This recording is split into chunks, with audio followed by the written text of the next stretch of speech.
Yeah, Elon Musk, why does Twitch have this double standard? To which I responded with, because I'm making fun of dumbasses like you who think the white genocide is real here and it's not a real concept, whereas Asmongold demanded border police shoot and kill children, which is a real thing that's going on. Oh Lord, Hassan is being turned into Indian. Yeah, but the Muslim kind. The clip originated from the stalker account, Diddy Dan's second day account. It's even more obvious you're joking in the full clip. Yeah, this is the 54-second long OG version of it. This is a clip from Hassan Plans the Destruction of the White Race. That's the title of it. It's from 8 years ago. Okay, this is a clip from 8 years ago. I'm doing the zoom in. Anytime, you know, Asmongold gets banned or anytime someone gets banned, they always go back and they're like, well, what can we find about Hassan? It's always the but Hassan equation, right? So Hutch is giving you tips. If Hassan actually cared about the movement he's trying to foster, you would text every candidate he appear with, tell them to fully toss him under the bus. It would help them win elections. Wow, thank you, Hutch. That's really good advice, man. That's really good advice. I like that Jose and all of these guys are not even like remotely subtle about this, where they just like search. They search like anything they can to be like, well, Republicans are going to use this clip against him. And it's like, bitch, you're doing it. Like, it's not Republicans, it's you. It's originating from you. It's not originating from the Republicans. You're the one who's actively trying to find clips so that Republicans can use them because you don't care about anything. You don't care about Democrats winning at all. You've just completely lost your damn mind. You're like singularly focused. It's Hassan derangement syndrome. No, it's not Jose from YouTube. This is another one. This is another one of these like weirdo fucking liberals that has lost their dang minds. Like, yeah, and it almost always originates from this fucking dipshit. Always. And their entire goal now, it's so funny. They don't care about Abdul winning at all. They openly say they don't care about Abdul winning. They just want Abdul al-Sayed to come out and be like, I disavow Hassan. So they think that they can get a fucking W there. This is the difference. They think about eliminating who they perceive to be an op online. I care about this movement. I care about getting people elected that are going to improve people's lives. That is the problem. They will never understand this. These people will never understand this. They don't have any goals at all. They're simple mercenaries. And for some, it's just about exercising their own personal grievance. For Rape Tone, who is a right-winger who, you know, in his own personal court case, openly admitted that he was grifting to the right because he wanted to make money. He straight up had a court case, a civil domestic violence court case where he received a restraining order from his partner who he had sexually assaulted, who he was like stalking and harassing, right? This is the guy. That's the guy, Rape Tone. He lost that court case. He can't have firearms for 10 years in the state of Texas. That's how significant this penalty is, right? All you care about is Islam, not American values, says Dabbot. Can you present to me what you perceive as like caring about Islam and not American values? Because I assume in your mind, like Islam is this backwards conservative religion, right? Like that's how you perceive it. Who do you think is closer to that cartoonish depiction of Islam in the United States of America? Someone who is pro-LGBTQ unconditionally, someone who wants to give everybody health care, someone who is a feminist, or, again, who's closer to that cartoonish depiction of Islam? Someone who is a white evangelical Protestant who wants to, you know, throw women in jail for getting abortions, want women to stay in the fucking kitchen. They never are able to respond to this. Like they'll say with Ilhan Omar, they'll be like, Ilhan Omar, it's a religion of hate. Look, it's a religion of hate. Buddy, are you talking about evangelical Protestantism or are you talking about Islam? The question is, people have a very personal way of practicing their faith. I just think everyone should be able to do it as long as it doesn't impede on other people's freedoms. Right? That's my assumption. That's my assessment. That's what I believe in. I don't care what you believe in. You know, it's fine. As long as it doesn't harm others, it's great. But anyway, getting back to the story, this is the new viral hit, right, from yesterday on Elon Musk's neo-Nazi website. 10-second clip. Let's take a look at that first. It comes from Rape Tone, ironically enough, who is a literal, court-anointed rapist. Just remember that. Keep bringing in immigrants in this country on purpose, just so they can fuck your sister, and then maybe even your daughter. We're gonna destroy the white race, bitch. That's what we're here to do. So that's a clip from 8 years ago. You can tell from my fucking voice. Let's take a look at the full clip. We're gonna keep bringing in immigrants in this country on purpose, just so they can fuck your sister, and then maybe even your daughter in the future. We're gonna destroy the white race, bitch. That's what we're here to do. Does that scare you, dog? Are you afraid? You should be afraid. You should be very afraid. Because the immigrants, they're coming. And you know what?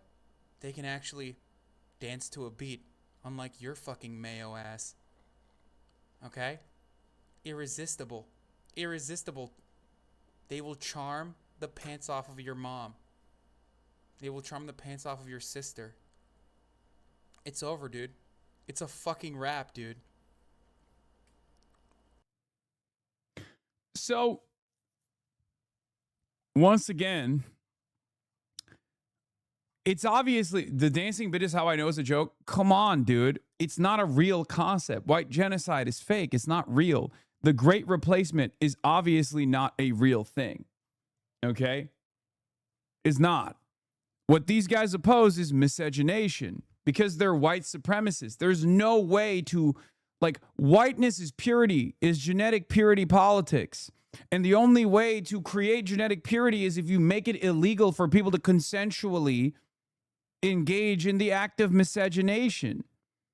There was a time and place in this country where it was illegal. We had anti-miscegenation laws. We've moved past that point, but these guys want to roll the clock back. That's it. And that's precisely what I'm joking about here, where I'm saying, yeah, really? You think white genocide is real? You think the Great Replacement's coming? Yep, that's right. We're deliberately coming to the country and dancing with our salsa hips. You know what's even funnier? Rape Tone's ex is Mexican. Yeah. This clip offends me, but it's due to the cringe level. I mean, it's fine. I think it's still less cringe than believing in the Great Replacement. But it's really funny because this is currently a meta on TikTok. All these crazy white supremacist content creators will go up to immigrants or brown people in Europe and the UK and stuff, and they'll rage bait them in the same way. So I was 8 years ahead of the game, baby.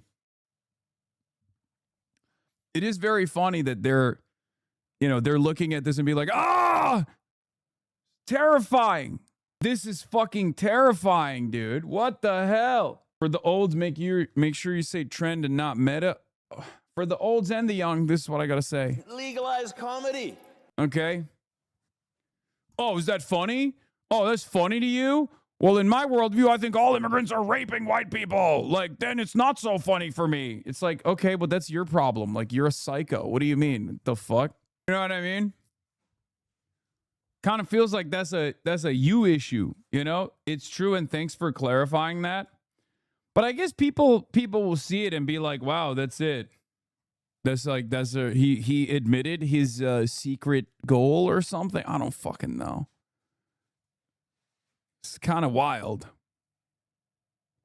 Was your voice really that high pitched? It's a different mic. It's a different mic, but I also wonder if my voice has gotten more like yeah, the Epstein clip complex is supplying Republican smear campaigns to try and hate on you. It's fine. I still think it's going to backfire. You want to know why? Because at the end of the day, the truth is the truth, right? At the end of the day, these are the same concepts that I've been fighting for years, for decades. And for every 10 people that look at this and go, oh my God, how dare he say this? There's going to be 5 that go, you know what? I'm going to check this guy out to see what he's about. And then when you come in here, you realize very quickly what I'm about. You realize very quickly what I'm about, and you realize that these fucking clips are totally insane. Unless you're a hyper reactionary, at which point you probably won't like me, right? I think part of it is also like if the American Deserve 9/11 clip didn't take you down, these are small fry. Yeah, I mean it's just fucking bullshit. It's all bullshit, right? There's no saving you if you're hyper reactionary. Yeah, no, for sure. That's not entirely true. I mean I work to solve that problem. Fact checking 3 competitive Senate races. What is this? I've spent years hunting terrorists and bringing Osama bin Laden to justice. Never in a million years did I think I'd be running against someone who believes America deserved 9/11. Mr. Rogers issued an incendiary statement about his opponent, Dr. Abdul Sayed. The New York Times was unable to find an example of Sayed stating that he believes America deserved 9/11 attacks, and the Rogers campaign did not respond to questions. In the statement, Mr. Rogers also echoed a number of other attacks by Republicans that trafficked in anti-Muslim sentiment. There's no evidence that Dr. El-Sayed has said that America deserved 9/11. On the contrary, Democratic nominee wrote in his 2020 book that the attack devastated me and called it craven. Mr. Rogers might have been referring to comments made and retracted by Hassan Piker, a left-wing political commentator who supports Dr. El-Sayed's candidacy. Piker was reacting to a 2019 podcast interview featuring Representative Dan Crenshaw of Texas while discussing what motivated the September 11 attacks. Mr. Crenshaw expressed skepticism of the view that U.S. actions in the Middle East have been to blame and argued instead that a fundamentalist ideology had played a larger role. Mr. Piker, appearing on Twitch, a live stream platform, objected vehemently, said, "That's so insane." Those comments immediately incited controversy and led to a 1-week suspension on Twitch. Asked that month if he meant what he said, Mr. Piker responded, "No, obviously not," and then added that he'd been expressing frustration with Mr. Crenshaw's comments. Mr. Piker argued that his comments had been taken out of context and that he'd been voicing a not so uncommon view that foreign policy decisions had destabilized the Middle East and had a direct consequence in leading to September 11. "I know I was inappropriate," he said of his remarks. In an April interview on Fox News, Dr. El-Sayed addressed Mr. Piker's remarks saying, "Of course I don't think 9/11 was justified. Because you appear with somebody doesn't mean you agree with them on everything." That's actually a remarkable level of context. New York Times is something that I did not think I would be saying. Wow. Truk, I guess. That's pretty cool. That's a very rare W from the New York Times. Yeah, credit to Linda. Respect, Linda.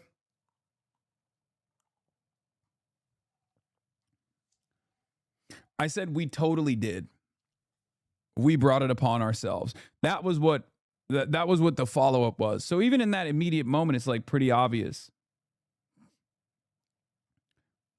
what I was referencing. That's more context than even you've ever given in the clip in the near 6 years I watched you. Yeah. The New York Times got my back, I guess. Let's go. That's how you know I'm compromised. That's how you know I'm an op. That's how you know I've turned. I'm now a part of the Democratic Party machine. When the New York Times is no longer leaning into smears. My mother told me months ago she thinks you'll be assassinated. Okay, well, that's an insane thing to think and also, bring out here. That's a wild. Doesn't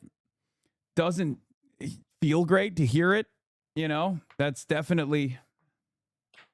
Thank you for sharing. I don't know. Yeah. But yeah.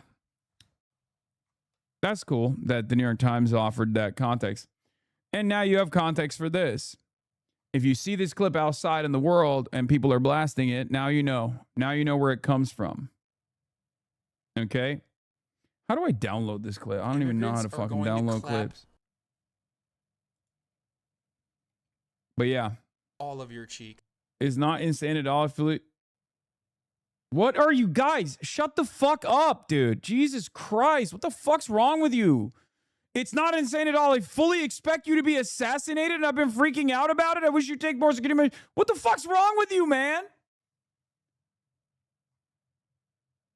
Be fucking normal, dude. Keep that shit to your damn self, please. Holy fuck.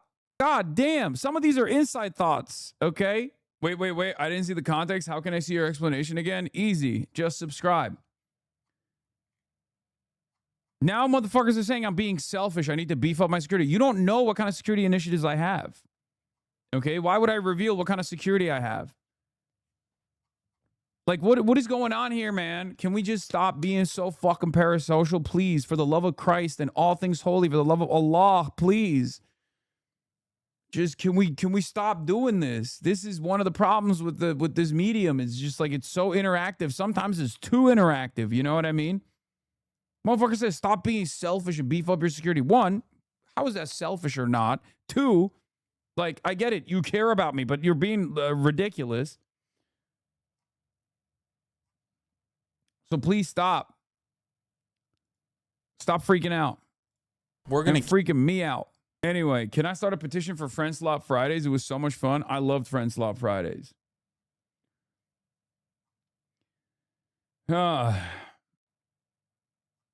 What happened? Does someone say he's going to get shot? Not someone. Many people. Many people are now sincerely talking about how it's an inevitability that I will get murdered, which is a crazy thing to fucking hear. Not a great thing to hear, okay? Not nice. Anyway. Yeah, what was really funny about Elon Musk's response, by the way, and he's still going at it, is that he did say that. Is this true? The clip is authentic. Hassan Piker said nearly identical lines. Immigrants gonna fuck your sisters or your daughters. We're gonna destroy the white race bitch in an early Twitch stream. Okay? In an early Twitch stream from 2018 with matching visuals of his younger appearance and close-up zoom style. Fan archives that resurfaced that framed the exaggerated delivery as comedic hyperbole, satirizing great replacement fears. Not a literal policy statement. No full original VOD is publicly available. And it's really funny because Elon, I guess, didn't fucking see what Grok was saying. Because Grok dunked on you, you fucking idiot. The whole point is I'm satirizing the great replacement fears as someone who grokked it and ChatGPT'd it, and Grok was the one who said it's a great satire, and that's what's going on. You know, it's like, Elon, you made the Grok. Why don't you read it?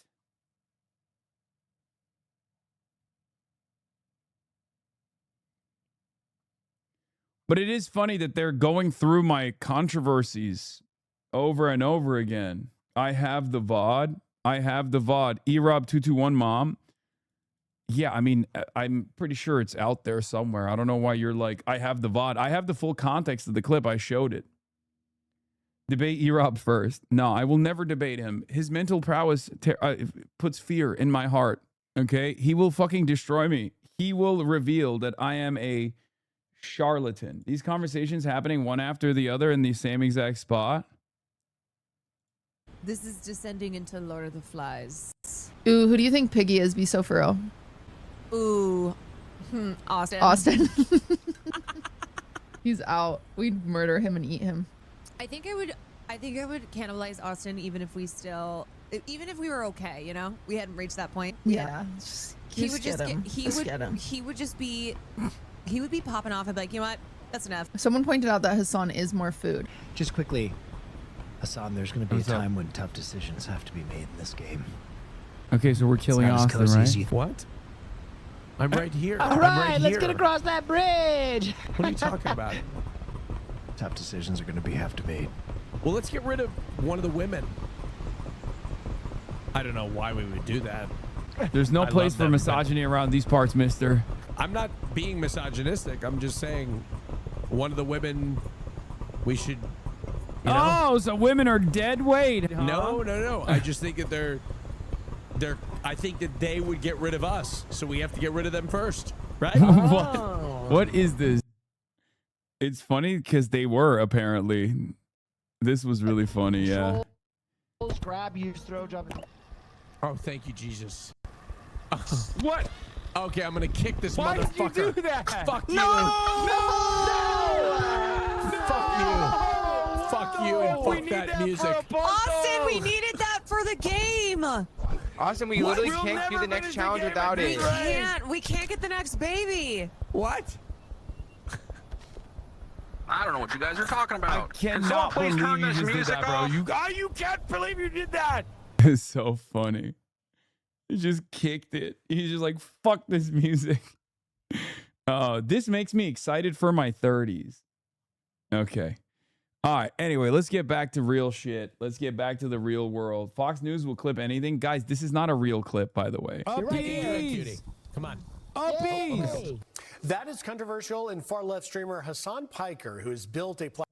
I'm just gonna retweet it though. All right, I gotta pee. Midterm elections. Let's get to the Sky News. This clip did numbers. Abdul El Sayed is the left-wing poster boy chosen by Democrats to run for the Senate in Michigan. He's progressive, a candidate who took on the party establishment and won. It reflects a Democratic Party divided, struggling for unity, struggling for a coherent message ahead of midterms and, of course, the presidential election in 2028. Donald Trump, he's calling this communism. He says he's happy with the result, says that Abdul El Sayed is full of it, although he used a stronger word than that. I put that to Abdul El Sayed. I'm from Sky News in the UK. Nice to meet you. James Matthews. Right very, very quick, one question. Donald Trump says that Donald Trump seems to think you're a gift for the Republican Party. What do you say to that? Good to meet you. Abdul, Donald Trump seems to think you're a gift to the Republican Party. What do you say to that? I'm a gift to the state of Michigan, God willing, and hope to win this election. And he says, if you pardon the language, you're full of What do you say to that? At least I don't let mine go in the middle of the Oval Office. If he goes on to win the Senate race in November's midterm elections, God damn. He said the president dookie in his diapies, dude. God damn. I mean, that clip is going to do incredible numbers. Smooth. It's true. Look at the power move too. Look, the arm over the body. Look. Good to meet you. Abdul, Donald Trump seems to think you're a gift to the Republican Party. What do you say to that? I'm a gift to the state of Michigan, God willing, and hope to win this election. And he says, if you pardon the language, you're full of What do you say to that? At least I don't let mine go in the middle of the Oval Office. If he goes on to win the Senate race. That's crazy. That's actually crazy. Dude, that he's quick with it. He's quick with it. I'm telling you right now, this is going to hit wine country like Hiroshima. Okay? Enola Gay dropping a nuclear atom bomb. Wine moms that hear this are going to go, "Oh my God, I have never seen, why can't Democrats be like this?" This is going to slap the Midas Touch constituency in the face. This is going to be the real Will Smith slap heard around the world, okay? I'm telling you right now, everything down to like the power move, putting his arm around the reporter, like Midas Touch. Oh, it's, of course, 5 million views on this already. Just wait until the Donald Trump shit his pants in the White House clip. Like, for me, it's a little bit corny. It's fine. For us, it's a little bit corny, okay? But I'm telling you, for this clip uploaded on TikTok has 1.5 million views. and 157,000 likes in 11 hours. God damn. Yeah, see, this is exactly how Dems need to respond to Trump's bullshit. Because, like, the reality of the matter is this. Everyone wants a Trump, okay? This is kind of, we're kind of finally seeing why Trump was so captivating for so many people. Because it really is a cult for Trump. It really is a cult for Trump. Trump was able to do stuff like this all the time, okay? Trump was able to do stuff like this all the time, and he paired it up with like a white supremacist narrative, with a white supremacist agenda that was obviously like very appealing to some of the worst qualities in people, right? And Trump was the first in some respects. There's decorum before Trump. There's a pre-Trump and post-Trump universe that we're in. And Democrats, it took them like 10 years to finally get to that point. Some of them were trying to do it in the last 2 years where they would say fuck or shit or bitch, right? When they got mad. But that's not the point. The point is being quick on your feet, being witty, and flipping the narrative immediately back. America loves a bully, unfortunately. I don't think it's unfortunate. I'm a bully. I bully bullies. Why do you think so many people hate me? I have no time. If you are going to go after the weak, the marginalized, the vulnerable, I am going to be your enemy. I am going to bully you back. That's it. And someone like Donald Trump absolutely did that, right? Someone like Donald Trump was constantly putting the crosshairs on those who were less fortunate. Yeah. When they go low, take it to hell. I support this. Respectfully, being the bigger person has gotten us this shit. This is how all them should behave. Thank you. See? It's refreshing. It is refreshing. And it's also refreshing because this is a juxtaposition. Donald Trump is a television guy, a fail son, real estate guy, right? He's a reality TV guy.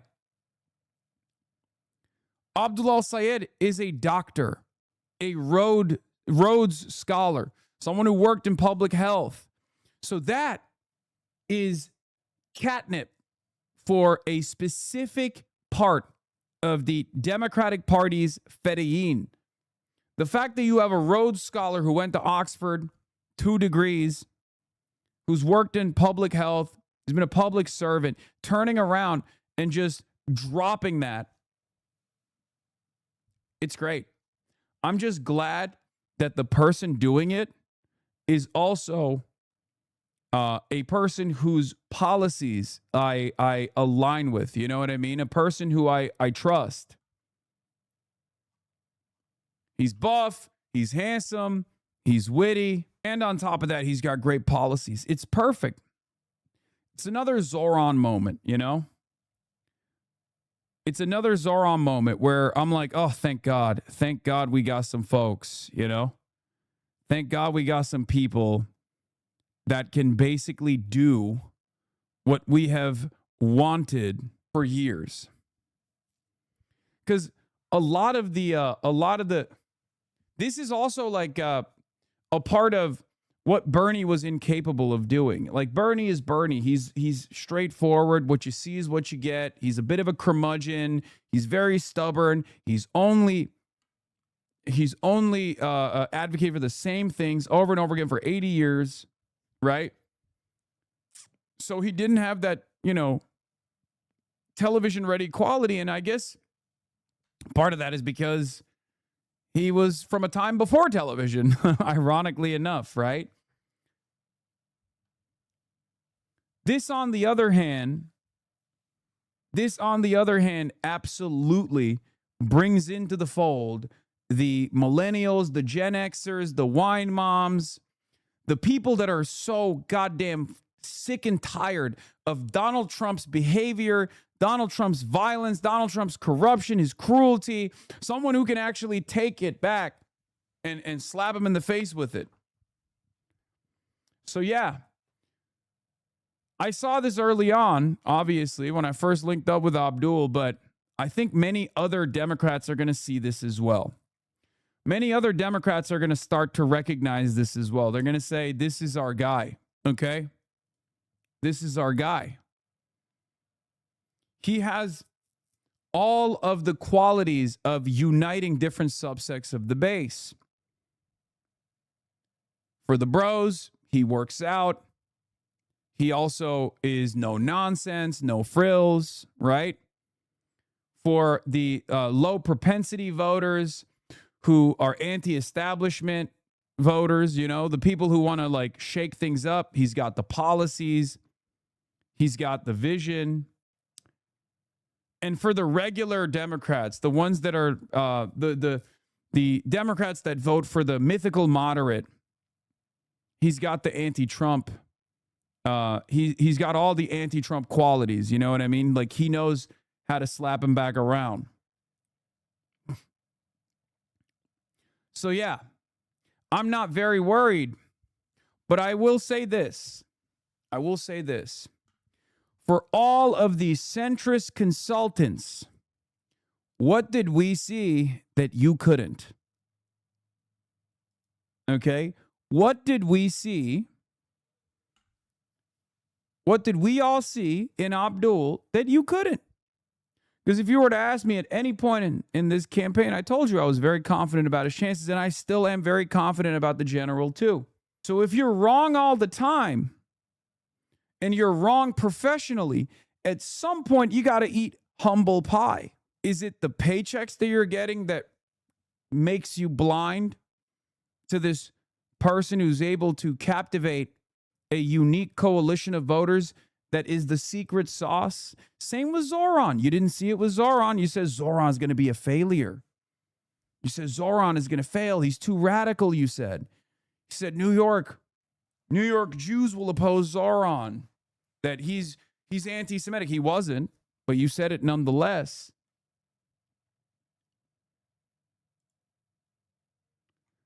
And if you recall, and this Twitter user also recognized it, I said, what did I say over and over again in the primaries? I said, Abdul's holding back. Okay? Because Abdul, in the primaries, was running against Haley Stevens. One, a white woman, and two, a Democrat. Abdul was holding back in the primaries. I kept telling you that. I said, listen, once we get to the general, you'll see a very different Abdul. You'll see him unleashed. Now we're in the general. And now he can take the training weights off. The gloves are off now. So yeah, it's going to get very exciting. But I hope this is maybe not for the consultants who are paid not to know any better, but I hope this is a lesson for the liberals, the remaining tiny constituency of liberals who spend a good deal of time on the internet, who get their notes from these consultants, and the wannabe consultants, the liberals who actually don't work with campaigns or candidacies at all, but simply behave like they're DNC consultants. I hope this is a learning moment for y'all. All right? Sometimes it's okay to trust the process. Sometimes it's okay to believe. Yeah, the Zoran analysis went from he has no chance in the capital of capitalism to, of course he won. New York City is communist overnight. It's hilarious that in the alternative universe of establishment Dems, they didn't lose twice to the weakest GOP candidate in history and only squeaked by in 2020 thanks to a once-in-a-century global pandemic that killed millions. Yeah, their fear. Dr. El-Sayed was paving a path for progressives to seize the party's presidential nomination in 2028 and then go on to lose the general election. This is why not only have I been confident about Abdul's chances from the start, but have also repeatedly mentioned to all of you, to anyone that will listen, the reality that they do not fear our failures. What they fear is our success, because our success will be so loud and so powerful that it will be heard all across the country. Okay? They do not fear our failure, but our success. They are worrying about the fact that politics are changing, that old norms and old rules are being written over, in front of their eyes, and they're terrified because the way that they made their money, for the longest time was by sticking to the same narrative, sticking to the same script. Pivot to the center, pivot to the center, pivot to the center. Don't offend the corporate overlords. Pivot to the center. Right? Don't put people over money. Put money over people. They'll dump boatloads of money in front of you. They'll destroy you. They'll besmirch your reputation. They'll smear you. You won't be able to out-organize. You won't be able to organize money. Well, it turns out you can. Okay? It turns out you can. So the first victory in the primaries from a campaign that was being outspent 12-1 was very significant. Now the real race is here. America's first Muslim senator. He campaigned on universal health care, abolishing ICE immigration, taking big money out of politics. Israel, Gaza. You can out-organize corporate PACs and foreign lobbyists. Not only we can, and we did. We did do that. That was a big issue here. It splits Democrats between younger pro-Palestinians and the old guard that leans Israel. It put a lot of money behind al-Sayed's rival, who was more centrist in her politics. There's a buzz around al-Sayed. There's no doubt about that. The party has taken a left turn. The Democrats' challenge is in deciding what party it wants to be. After a bitter primary season in Michigan revealed divisions among Democrats, the party is attempting to show how unified it is as the midterms get close, and they did it pretty fast. Michigan's Democratic Party held a unity rally last night to celebrate its statewide ticket, including U.S. Senate nominee Abdul. Like, I've gotten this race right so far. We're wearing the same suit, by the way, which is kind of crazy. As a friend of the show, we didn't set the suit thing up on purpose like that. That's crazy. We're twinning. So yeah, Eugene Hasanabi, a friend of the show, certified Hasanabi friend of the show, Eugene. So what I was going to say is this. So I was pretty on it from the start. I was very confident of Abdul's chance from the start because I knew he had the makings of a great campaign. He had the fundamentals, he had the charisma, he had it all. But I will admit, when I got to eat a little humble pie, when I got to eat crow, I will admit it because I call balls and strikes, and I'm always honest with you. How quickly the Democrats snap back into being a normal party that wants to maintain a Senate majority shocked me. It shocked me to my core. The fact that those endorsements came in, boom, boom, boom, boom, boom, one after the other, immediately after it was established that Abdul was the winner of the primary, that made me happy. It made me happy. It didn't even take a day. Kirsten Gillibrand maxing out to Abdul. The Senate majority PAC, the Dem Senate majority PAC, immediately coming out with not one but two banger ads. Kamala endorsement. Haley Stevens immediately going out and stumping for Abdul. That actually shocked me. The reason why I say this is because I was looking at the way the consultants were talking about it, right? I was looking at the way the consultants were talking about it, the way that, Neera Tanden was talking about Abdul, the way that, like, all of the weirdos on Twitter still tried to take pot shots at Abdul, pot shots at me, to get at Abdul, leaning into Republican narratives. I thought that the party establishment would place more emphasis on delivering a message to ensure that they can maintain control over the narrative that like progressives can't win in swing states. I genuinely thought that level of cynicism would be demonstrated. I was wrong. Okay? So I'll admit it. Democrats, establishment Democrats, you have shocked me so far, because I actually thought that they would turn around and say, nope, we can't let this kind of populist sentiment prove resilient and successful in a state like Michigan, because it goes against the last 40 years of narrative building that we've leaned into. That's also part of the reason why I believe, that Abdul al-Sayed is going to surge and destroy Mike Rogers.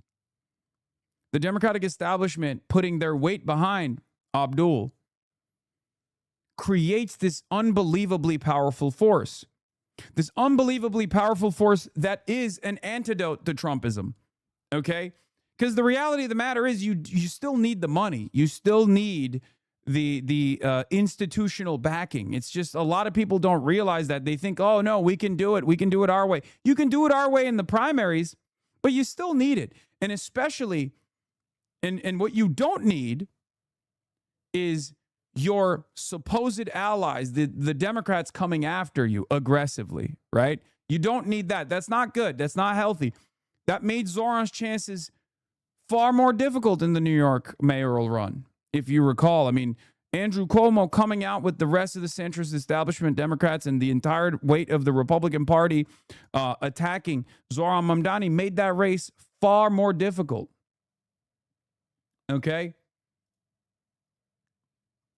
The dead enders. So I'm happy. I'm happy to see the establishment Democrats snap into action and do the right thing.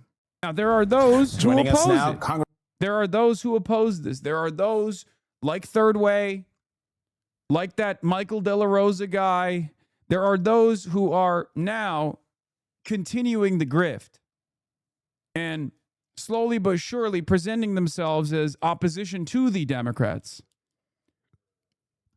Because once you win the primary and your general election is the only track to a Senate majority, and people come out against that candidate and even entertain Republican narratives, it's over. When they come in and start leaning into Republican narratives, it's over. You're an op. You're a fascist. You're a fascist collaborator. You're collaborating with the fascists. You are no different than the people who say they'll vote for the Republicans. And some of these guys are saying they'll vote for the Republican over Abdul anyway, which is completely unacceptable. Like, you can say a lot about me. You can say my lack of enthusiasm around Kamala Harris was what made it, was the reason why Kamala Harris lost, which is really weird because now they say I should stay the fuck away from campaigns. The very same people who said my endorsement for Kamala Harris, my lack of endorsement for Kamala Harris was make it or break it, are now turning around and saying my endorsement of all these other people is actually harmful. I don't know how that happened. I don't know why they're saying this now. I wish Abdul and the candidates we help support would push back harder when media misrepresents you. They don't have to defend every take, but they should defend you against dishonest framing. I mean, look, there's an election going on. My expectation is not that that a person running for office is going to know the context of every single clip or anything like that. The best thing from my perspective, the best thing that they can do, because I do need like some institutional aid, right? I do need it for sure.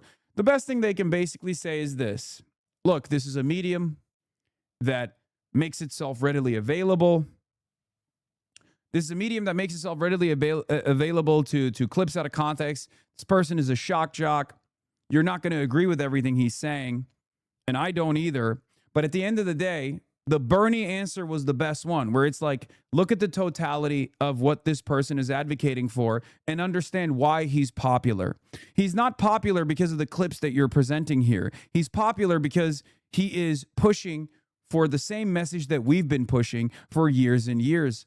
And he's been able to cultivate an audience of door knockers and activists and advocates, and many of which actually come from very unique backgrounds. You know, people who were formerly Republican, people who've never voted, people who never thought that they would vote for a candidate are now out there. Very young people in comparison to who normally participates in these primaries. They're out there and they're doing the work. And that work actually led to a candidate that they like that was outspent 12-1, winning against unbelievable odds. And that's it. That's it. That's the best possible thing. That's my expectation. You know, Greenwald went hard for Hassan. Jon Favreau suggested candidates should stay away from streamers. There's no way Jon Favreau said that. I mean, look at the duality. Look at the duality. Should have campaigned for Kamala. Talking about me. Actually, getting Hassan out of the AES campaign will help him win more than anything else. Always wrong. I'm going to clip both of those things. Jon Favreau said that. So you're taking all the hate and Abdul and Ilhan are DPS? Yeah. It's just very funny. It is very funny that it's the same people who are like, we want a Joe Rogan of the left. Hassan is the Joe Rogan of the left. And they were like, never mind. We don't want Hassan to be the Joe Rogan of the left. We'd not like that. It's the same people who were like, Hassan should have campaigned for Kamala Harris. Now they're like, don't campaign for candidates that you campaigned for. You know? Now let's talk about the Kamala Harris endorsement. Because there are a lot of people who are mad. They're mad all the time. And they're mad about this too. Okay? And what's interesting about it is that I don't think the Kamala Harris endorsement of Abdul al-Sayed or the Pete Buttigieg endorsement of Abdul al-Sayed is what you think it is. I had the same exact opinion on Barack Obama, Barack Hussein Obama's, appearance with Zohran Mamdani. I think things like that are not indicative of the moral impurity of the likes of Abdul al-Sayed, or they don't signal what you think it signals. For many, they see that and they go, "Oh, these guys are phony, and they're going to betray us. They're compromised." I don't think you realize. Oh, I'm black. Of course, we are mad living in an anti-black world. Wait, what? No, I'm not even talking about.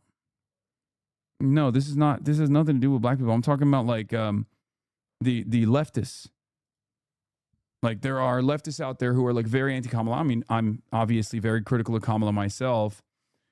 And they're saying like, well, Kamala Harris oversaw the genocide of the Palestinians alongside Joe Biden, and you're supposed to be this anti-Zionist. Like, why are you not applying BDS rules to Kamala Harris? And what's really interesting about this is I don't think people understand. It's the actual opposite. The fact that Kamala Harris is endorsing Abdul al-Sayed, one, favors Abdul al-Sayed, for sure, especially in the demographics that Abdul underperformed in comparison to Haley Stevens. But it actually is a role reversal. At this point, it's a mutually beneficial situation, but it also signals that the environment has changed. The environment has shifted so radically that someone who was in the crosshairs of AIPAC is getting an endorsement from an AIPAC-backed former presidential candidate. The environment is the exact opposite of 2024. Things like this are going to continue happening, just so you understand. Lol, that's also not BDS. That's not a thing the movement is asking for. I know, I was jokingly saying, like, they're saying you should do a BDS on Kamala Harris. It shows that Abdul is setting the pace. It only makes sense to treat Abdul as a potential op if he changes his stances. Yeah.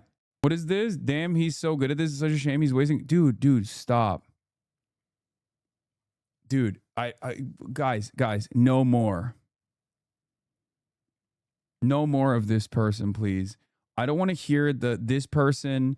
I don't want to hear from the other, like the other people who are working for free for the DNC. Okay? People who do not have a job at the Center for American Progress. The only person you can link me is if they are actively a part of the consultant class and not simply LARPing as though they're working for Center for American Progress. Just Neera Tanden and maybe sometimes Shannon Watts. That's it. If you send me the other people who I will not name, I'm going to start banning you guys because they're very clearly not all right, man. Like at a certain point, you got to realize, like you are unironically sending me links of a person who is mentally unwell. Like you're sending me links from a person that is experiencing a mental health episode, an extensive, long and extensive mental health episode. Okay? There are certain people I don't touch for that reason, where I'm just like, I don't want to tap the glass because I feel like it just only feeds into their mania. True, but so is Neera. Yes. But the difference between Neera and these other people is the reality that Neera Tanden works for the premier Democratic Party think tank. Neera Tanden is actually paid by these campaigns. Neera Tanden has worked on these campaigns.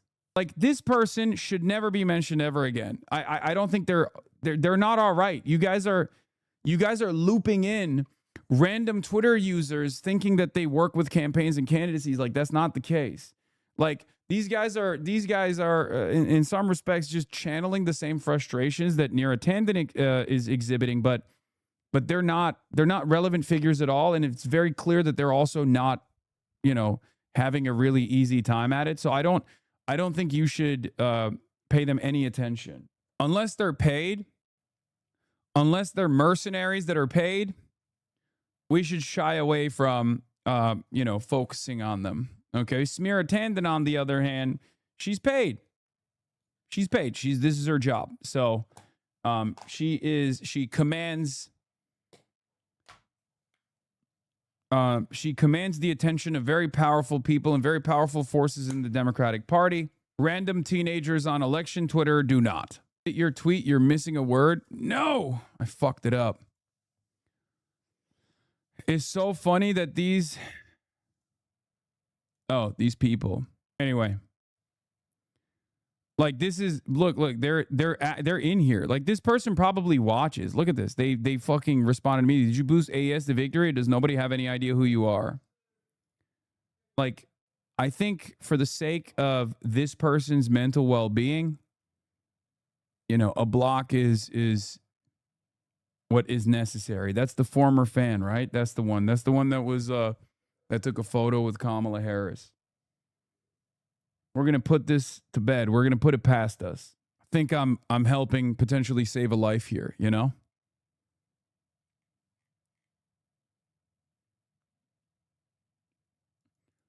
So, we got bigger fish to fry. We got bigger ops. We can't be dealing with fucking random teenagers on the internet,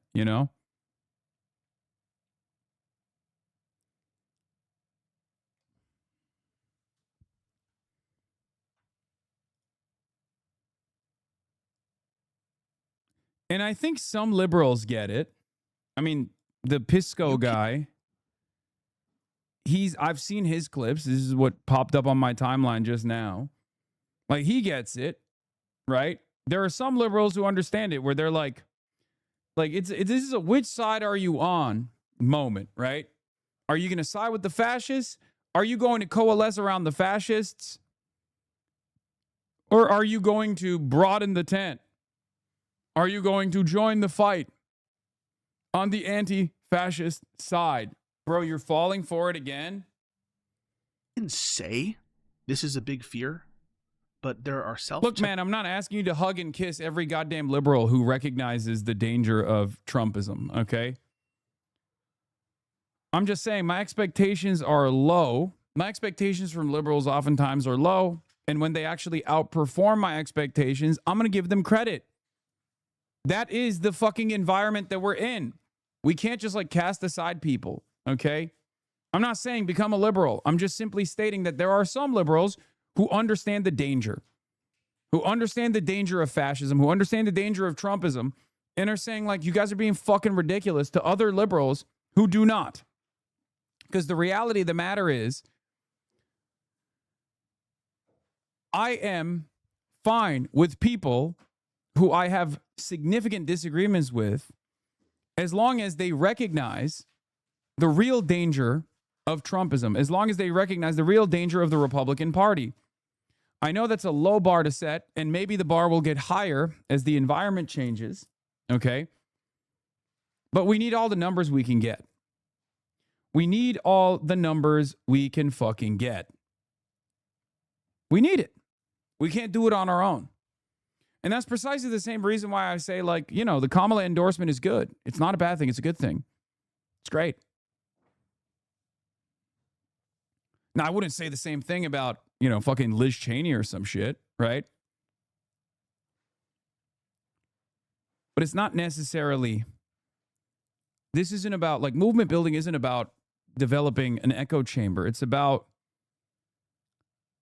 trying to build the broadest coalition possible. No, they are attacking your character. It doesn't matter. They can attack me all day. That have shown themselves to be effective in this country, actually, and that have addressed these concerns to the extent that they exist. And as well, the track record of moderation and collaboration from these types. And so the threat and magnitude is low. Both. On both those grounds. And just saying communist Hassan Piker is not moving the ball even 1%. They're trying to distract you from the traitorous enemies who are currently beyond the gates and holding power. Don't be fucking marks. Don't be rubes. Don't fall for it. They're trying to distract you. Don't buy into it. This is not a real significant threat. If I thought it was, I would tell you so. That's it. Right now, in this moment, if you think the true danger is coming from your left flank and not your right, you're a fucking idiot. You might as well be a goddamn collaborator of the Republican agenda. That's it. It's time to lock the fuck in. We can have we can issue our disagreements with one another later. What is this? When the midterms are done, Republicans are not going to stop trying to elevate Hassan Piker and make him the face of the Democratic Party. This is going to go on and on and on. Very non-zero chance that Piker's name will come up in televised 2028 presidential elections. If Hassan actually cared about the movement he's trying to foster, he would text every candidate he appeared with and tell them to fully toss him under the bus if it would help him win their elections. There's a really big if, considering dude's a narcissist on the level of Trump. And as partisan Democrats who want to stop MAGA by actually winning competitive races and flipping red seats, we have an obligation to pressure the leaders in our party to loudly and unequivocally condemn Hassan in his rhetoric. He is toxic sludge, and the right's efforts, the time to the party is going to work on a lot of people. Hasanabi Production says, hey, it's a serious question. Is your midterm strategy just to cry about Hassan and DSA every single day until November, and while boosting certain clips in hopes that it would hurt Democrats? Yeah, that is the strategy for a lot of these, like, wannabe consultants. Wannabe consultants. That's their entire goal here, is to get a nod of approval from some of these fucking losers. Some of these fucking losers that have a very mercenary understanding, that want to do everything in their power to erode the left flank. That's it. This is who I'm speaking to when I say it's time to fucking lock in, dude. Shut the fuck up. Just shut the fuck up. Unbelievably pathetic. You are a piss baby, crying, pissing and shitting in your diapers, demanding that people make me the primary fixture of their candidacy. It's very stupid. Why would they fucking do that, dumbass? Not only is it unhelpful advice, it's bad. Because this is not about my popularity, as I repeat over and over again. I have limited popularity. It's the under 45. We bring those people out. It's fine, right? That's good. And it certainly does help. In elections, it helped with Abdul's, clearly, and numerous others. But if someone were to come out and be like, oh, yeah, I condemn this guy after fucking, doing campaign rallies with them, that makes them look weak. That makes them look hypocritical. That makes them, you're leaning into the same liberal sensibilities and liberal optics-focused tendencies that cause Democrats to fucking lose. It's no different than Kamala Harris saying the wall, build the wall is a stupid, racist, expensive idea that we must oppose, to then 4 years later saying, actually, I want to build the wall and the Republicans are not serious about building the wall. That looks hypocritical. That looks hypocritical, and it makes the normies who are not paying that much attention look at the situation and go, what the fuck?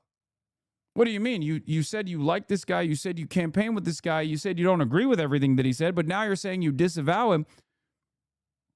All of a sudden, that makes normies think you're weak. That's it. So you guys are actually demanding Abdul al-Sayed do something bad. Do something bad for his candidacy for no reason. It's so fucking stupid. Just shut the fuck up, lock in. If you were sincere about this shit, if you were sincere about winning these races, you just never would talk about this ever again. You would never highlight the Republican attacks. Because it's not like Republican media is going to stop using me as an attack ad against Abdul after he says I disavow Hassan. They're just going to double down.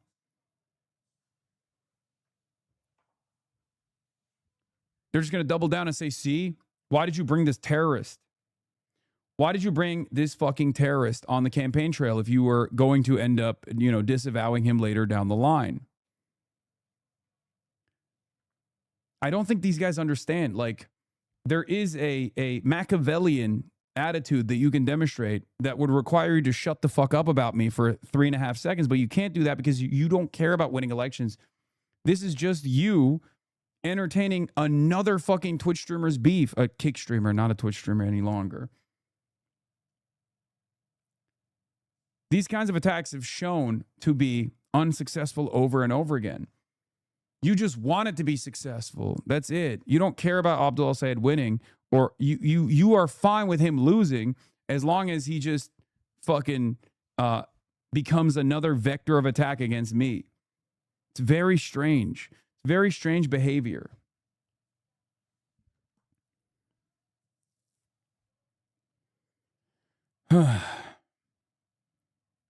No, they understand. They're just caring about their own clout. If you go down, it means their influence goes up, is quite transparent. But it's not. It's not going to go up. Their influence is never going to go up. As a matter of fact, their influence stays marginal, tiny, minuscule, irrelevant for this reason. Because while other people are focusing on putting food on their table, and that's their primary concern, and those who are actually interested in politics are looking for campaigns and candidacies that will address those desires, these fucking idiots are locked in on simply just attacking me. It's so stupid. That's the reason why nobody fucking cares about what you have to say, man. And it doesn't matter. It doesn't matter what I say. These guys hate me so much. They 100% hate me more than MAGA. They've admitted it. Many of them have said that they would rather vote for Marco Rubio over someone like myself in a hypothetical matchup. And that's the kind of shit that just demonstrates your insanity. The average person hears that and goes, what the fuck are you talking about? A guy who's like pro-Medicare for all and anti-Israel over Marco fucking Rubio? What are you, insane? What are you, on fucking crack cocaine? That's their reaction. And their daddy, Sex Pestany, going through his own current revenge porn court case, has even gone so far as to say Trump is a less damaging force in American politics than someone like myself. It's just a demonstration of mental insanity. It's not, you're not showing anybody a reasonable perspective at all. You're just simply showing people how insane you are, how unreasonable you are. That's it. Yeah. When you say stuff like it's a 50-50 coin flip between AOC and JD Vance, you're not going to win any liberals to your side. You're actually not even going to win, I said it's almost a 50-50 split between Peter Thiel's fascist blood boy versus progressive. Is insane. Like, these guys, These guys just need mental health treatment. That's it. That's what you they should need. have said yes. They need to fucking log off. Well, I do think that you should have said yesterday when Pisco moved it on you, JD Vance or AOC. I think that that's a pretty easy answer. The thing is I don't actually know that. Like, in a vacuum with no political influence, I don't know what JD Vance's political opinions are. Like, the guy was a more moderate. You don't know what JD Vance's political opinions are? He's Peter Thiel's blood boy. That's it. The fuck do you mean you don't know? Don't you think you should know? He's the vice president. Don't you think you should know? You fancy yourself to be a political commentator? Republican type person. But the problem is JD Vance, like AOC, seems to have no capacity to deal with his own side, right? In that he's fully bought on to co-signing whatever crazy dick-sucking shit Trump needs. So, I mean, like, it's not like I would trust, even if Vance was more moderate, I don't know if I would trust him to govern more moderately if there were extremist voices in his camp. I also don't know how much he is actually like a crazy fucking crypto loony fuck after getting brainwashed and mind-fucked by Peter Thiel and everything. So he might be... Like, that might just be like way too far fucking gone. But I don't know for AOC, like, I just don't know with any of these people now, like, given your opportunity to like abolish all private enterprise, and if the people backing you were for it, I don't know what her answer would be there. I'm not sure. I don't know at this point. I'm not sure. But the problem is that since these people I'm willing to take my chances with AOC. Sure. I mean, I guess, yeah. I mean, like, I probably would, but it's a coin flip. How do you have such an extreme view of AOC? It's not like a 90-10. That's like a 55-45. Like, the problem is when nobody... Lemao, I'm out of here. Nobody has the ability to say no to anything. I just have to look and see who's around you that's going to be pushing you into shit, because I'm just going to have to assume that you're going to go along with the crazy motherfuckers on your side, because apparently nobody can say no. Yeah. Geek streamer Destiny crashes out after watching Hassan help candidates win their races and announces he's becoming a conservative, and he blames younger black voters. This is the guy. Oh my God, dude. I'm ready, dude. I'm ready to become MAGA. I want to become a conservative. I just want to become a conservative. At least they're honest about like their racism and everything. Like, I'll never take any of you wokey motherfuckers again. You know what we need to do? This is what we need to do. Brian Tyler Cohen ended up taking down the Hassan post from yesterday after being messaged by D. Wait, really? That's so sad. That's such a fucking sad situation. Epstein is so obsessed with Hassan that he messaged Brian Tyler Cohen to take down a quote of Hassan, which says Republicans Brian Tyler Cohen removed the quote. Oh, I also... Brian said he was going to remove that thing and they'll never post Hassan again. So, yeah. Wait, what happened? Say that Brian again? Tyler Cohen removed the quote of Hassan from his Instagram. Sad. Yeah, I messaged him and I was bitching, and he was like, I don't do my media post there, but we'll never post for Hassan. Yeah. You know what? I'll say this, that like I have... Don't they claim you of this? Yeah, no, they do. They say it's always projection. It's always projection. It's so sad. What a sad thing to do. God. No, I don't think Brian Tyler Cohen is a bitch. I mean, this is a lame thing that he did. They hate you so much for that they're siding with Elon Musk and Asmongold. Yeah, of course they are. Again, these guys do not... I mean, it is a lame thing that Brian Tyler Cohen did. Oh, God.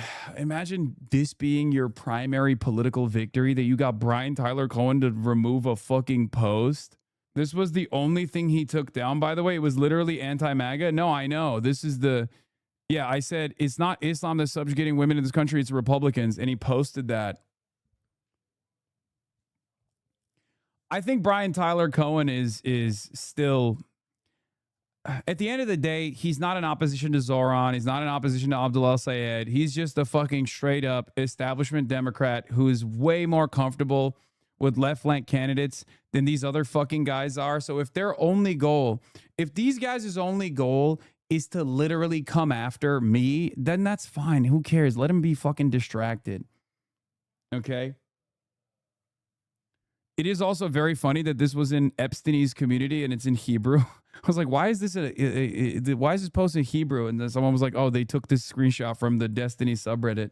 But yeah, you are too charitable, man. No, look, man, it is what it is. Okay. It is what it is.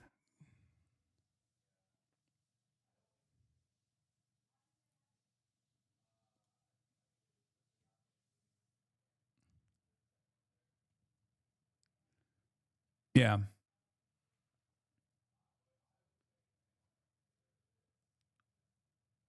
I think a lot of these people like Brian Tyler Cohen just don't want to be in the middle of internet drama because that's what D's community is. Yeah. Brian Tyler community's reach is so much bigger than Destiny's. Yes. But he's terrified. Here's the reality that we know. Okay. This has been the MO of Dan Stalkman and Sex Pestiny the entire time, DMing everyone they possibly think they can in order to get one or two victories to post on Reddit. These victories include collabing with Republicans. These guys have been collaborating with the Republicans the entire time. Okay. And they are going to continue doing it in much more meaningful ways. That's why they're like retweeting Elon Musk and shit like that. Are you aware your chat is full of offliners who not only spend their entire day watching your stream, but they spend the rest of the day in your stream chat? This is not a healthy way to live your life. There are definitely people that are in the chat offline talking to one another about a bunch of different shit. It's like a way to, community build. I don't know why you're very frustrated by that. They're not like talking about me. They're playing games and shit in the chat. Yeah. Brian Tyler Cohen and Pac-Man mostly post Trump slop he's done, and that works on YouTube. Whenever you do Trump slop titles, you get similar views. Yeah.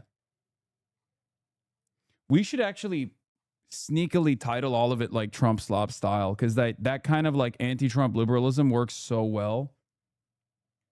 But anyway, as far as the Brian Tyler Cohen situation goes, like, look, I'm fairly certain, as long as he's not a setback, as long as he's not like literally directly opposing candidates like Abdul al-Sayed, which I know he's not because I was at an event with Abdul and he was there, early on, as a matter of fact. So he's that kind of guy. As long as they're not in opposition to left flank candidates, which I know they're not, which I know Brian Tyler Cohen is not, I'm fine with it. It's the same principle that I have for the Pod Johns. I don't always agree with the Pod Johns, or at least all of the Pod Johns. But at the end of the day, I understand that they are invested in a broader coalition, and that's what matters most to me. What matters to me is actually creating some kind of defense against Trumpism. Right now, we have no defense against Trumpism. Right now, we're literally, like, I don't think a lot of people understand this. Like, right now, we only have the courts, okay? And the courts are holding by, the courts are holding on by a thread, okay? If the courts go down, if due process goes down, if the constitutional protections afforded to every American, like free speech or even birthright citizenship, goes down, we're fucked, okay? That's it. We're fucked. We're completely fucked. So even if the Pod Johns don't like the DSA, or, what is this? Maybe quit reporting terrorism that you can counter Trumpism, common sense, hey, but when you talk to a terrorist dog zapper, common sense, not useful. Brother, you couldn't even fucking write appropriately. Like, you can't do that. You can't come in here and try to do a dunk when you can't even fucking spell correctly, when you can't even apply proper grammar. I'm sorry. But in any case, as I was saying, what I was trying to say is, we have to have, this is the reason why we have to have a Senate majority. Like, this is not sheepdogging the Democratic Party at all, because there is no guarantee that Democrats, once they have the Senate majority, are going to fucking do our bidding, do the bidding of the masses, do the bidding of the working class. There's no guarantee of that at all. These things take time. These changes take time, and it require tremendous amounts of effort to pull through, to push through. Okay?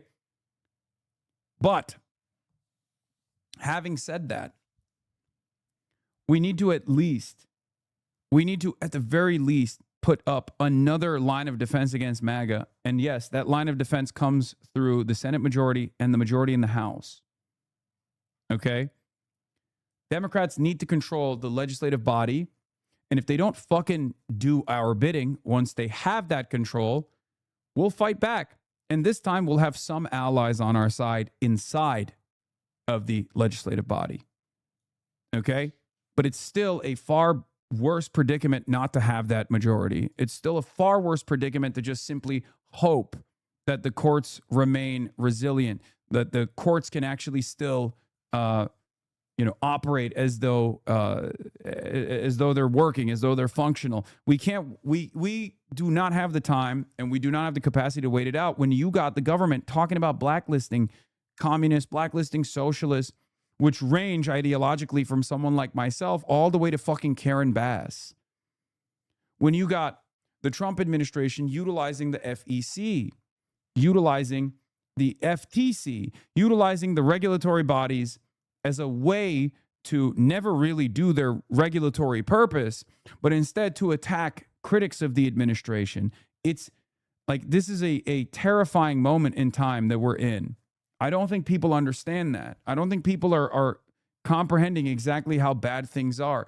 This is not about like opposing the dang Cheeto in the White House, right? This is no longer about opposing the dang Cheeto in the White House. The reality of the matter is, it's not just like, oh, Trump is offensive and he hurts my feelings and we need to embarrass him. We're a bunch of frogs boiling in the pan right now. And the water, the heat is going up over and over again. We're about to reach the boiling point. We might have actually reached the boiling point. Do you understand? This is not about the ballroom. This is not about Trump's beautification initiatives for America 250. This is triage. We have to do everything we can to set up opposition to the administration. Okay? So I hope people understand that. Because I find it very interesting that a lot of people who would be in the crosshairs first and foremost do not recognize what time it is. They do not understand how bad they will be burned. I'm not just simply saying this to scare you. I mean, it is a scary time. I see it. I see it every day. Perhaps I see it a little bit more clearly than many others do, especially those that declare themselves to be far more radical than me, because I'm in the fucking crosshairs every goddamn day, right? Like, for me, this is very real. I mean, I'm the primary target here, so I see it, I feel it. Anyway,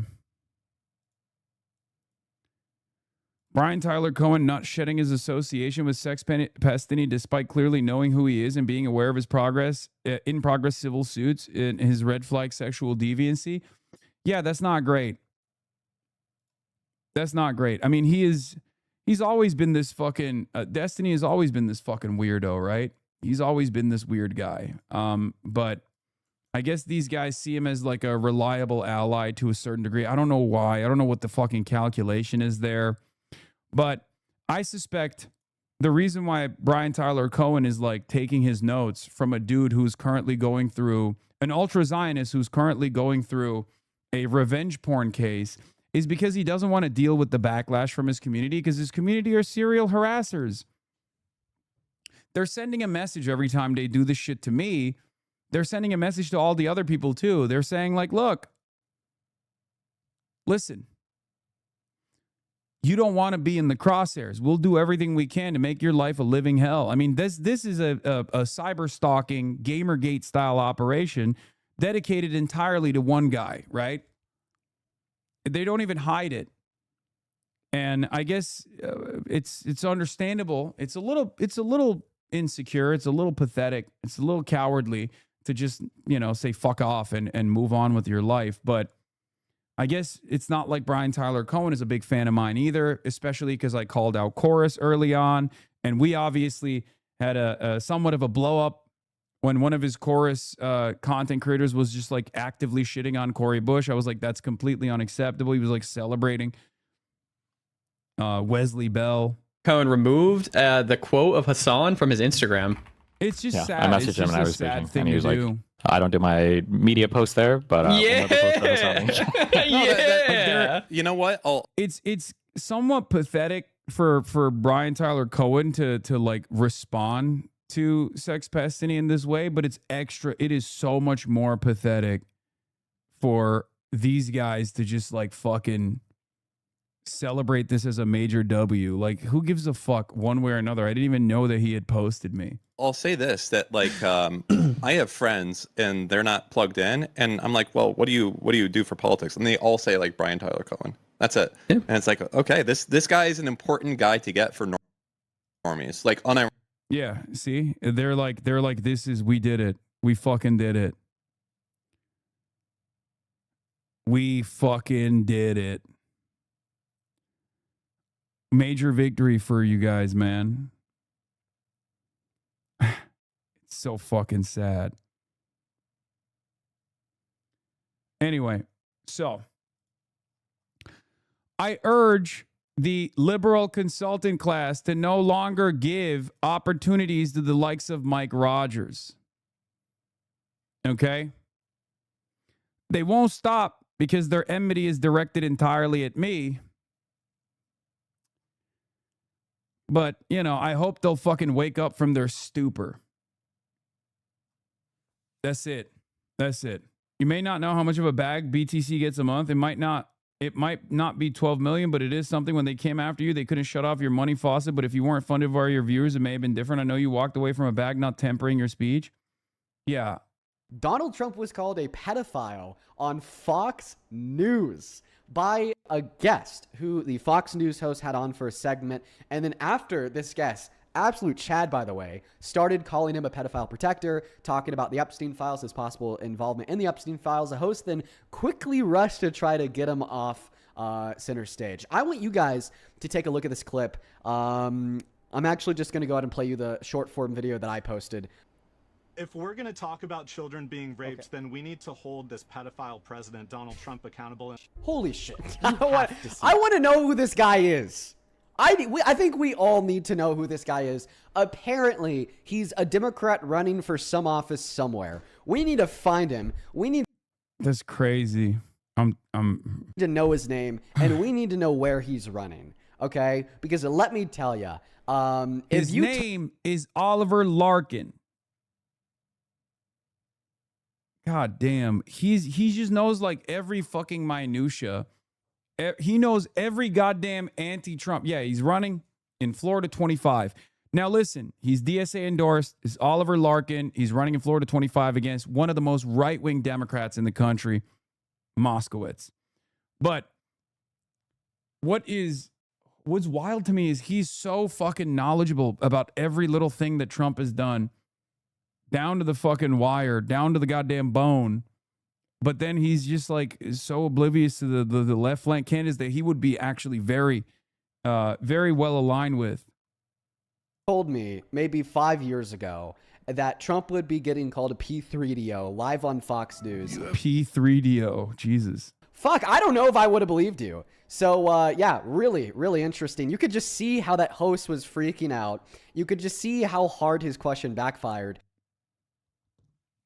He doesn't get paid to know about these people. Okay, guys, stop being so cynical. Okay, these are people we can again bring on to our side. Okay.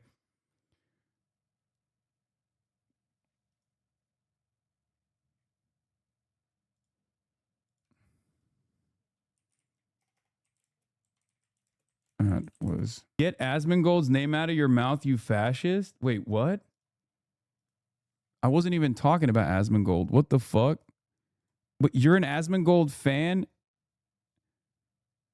You're an Asmongold fan who uses fascist as a pejorative? What the fuck? Dog, Asmongold is literally aligning with fascists openly. Like Nick Fuentes. Like he openly says, anti-fascist Asmongold fan is such a funny bit. I have to hear what this guy is about. I mean, Fossabot clapped him. But I need to understand. I need to scratch the surface here a little bit. But it's really funny because I wasn't even fucking talking about Asmongold at all. You have Asmongold in the mind for some reason, but this is a new guy. China is fascist. You are to you. China fascist. You are fascist, dude. What do you think Nick Fuentes is? I feel like if China was fascist, Nick Fuentes and Asmongold will be fans of China. considering their united soft spot for former fascist developments, former fascist countries, historic fascist movements. You and Nick Fuentes are on the same side, kid? Wait, what? All right, someone roll the clip. This guy just doesn't know. Someone roll the clip. I need to hear him respond. Give me the clip. Give me the clip. You know what I'm talking about. You know the one I'm talking about where Asmongold openly says, like, I love Nick Fuentes. I'm just, like, funneling my viewership to Nick Fuentes. I agree with Nick Fuentes because this guy hates Nick Fuentes, it seems. Okay? And I know because I'm one of them. Now, do you not get deplatformed through all this? I simply, I am a very pragmatic person. I have no problems not saying things or not doing something if I feel like it won't be advantageous for me. So I just simply don't say things that I think will get me in trouble, and until it's okay to say them. That's literally it. This isn't You're even a the good clip. boy. Yeah, I like Nick doesn't do that. Nick says exactly what he thinks, and it's respectable. It is. I don't have any negative about it. But to me, I view my role as being a more mainstream ally towards this stuff without necessarily spearheading any sort of like real controversial change, because I can't really do that. It would compromise my position. That's the reason. I'm a funnel. Yeah, I kind of do that. Yeah, like a funnel in a way. So that's the reason why I do most things that I do are like there's reasoning behind them. You have your lane for sure. Yeah, I do. It wasn't even that one. He was saying, I'm deliberately trying to create a pipeline to Nick Fuentes. This wasn't the clip. I was looking for another one. You have everything in common with him. It's just immigration. Wait, what? Buddy, you just watched your favorite content creator say, I am in line with Nick Fuentes. You just watched your favorite content creator that you're defending as an anti-fascist, okay? He's a Sweden Democrat according to his name. Yeah. Asmo Gold mogs you, kid, money-wise, not hairline-wise. Yeah, look at this. French fence sent $20. You simply are the GOAT. Asmongold is shilling hard for Graham and John Really? Boyd. By the way, sad. That doesn't Shilling matter. hard for Asmongold Graham. is a great ally. Him and I are on the same team, and he's the GOAT, and I will never attack. Lysol sent $100. Who do you think is closer to Nick Fuentes? Me, a guy who fucking opposes Nick Fuentes every step of the way, finds his ideology to be toxic, odious, completely wrong, completely reactionary, or the guy who is in line with him 100% and openly says he loves Nick Fuentes? Thank you for It's crazy how obviously Nick understands it and I understand it, but very few other people understand it. Like, no, we're not going to let people who want to subvert us try to divide us and make people enemies, so it will be easier to rule over them and to subvert them. Like, it's pure subversion. And Nick knows this. I know this. It's obvious this is what they're doing. Like, it's so clear. Like, it's so fucking obvious. And, yeah, there it is. He'll not divide us. And, well, they've successfully done that in a lot of cases. They have. I mean, W to Nick. I love Nick. And so, yeah. Yeah, I wonder how this guy got banned. Like, I wonder why this got banned. This guy got banned. Oh, that's right. He got fucking banned because he was advocating to murder children. I'm done, dude. Contrunio, you patches little China stream kid. Okay. No, I don't blame Israel for everything. I don't know why you are saying that. I blame Israel for the things Israel deserves blame for, whether it be doing a genocide with our tax dollars or subverting American democracy by dumping, millions, tens of millions of dollars into pro-Israel candidates without ever mentioning Israel once. I like that you're running away, though. I mean, that's funny, I guess. You went from trying to defend Asmongold and saying that your Benjamin Netanyahu is the GOAT. Man, put some respect on his name. Okay, buddy. He's a troll. I mean, yeah, he's just Swedish. A lot of Asmongold's fans are Swedish and from Norway. It's very strange.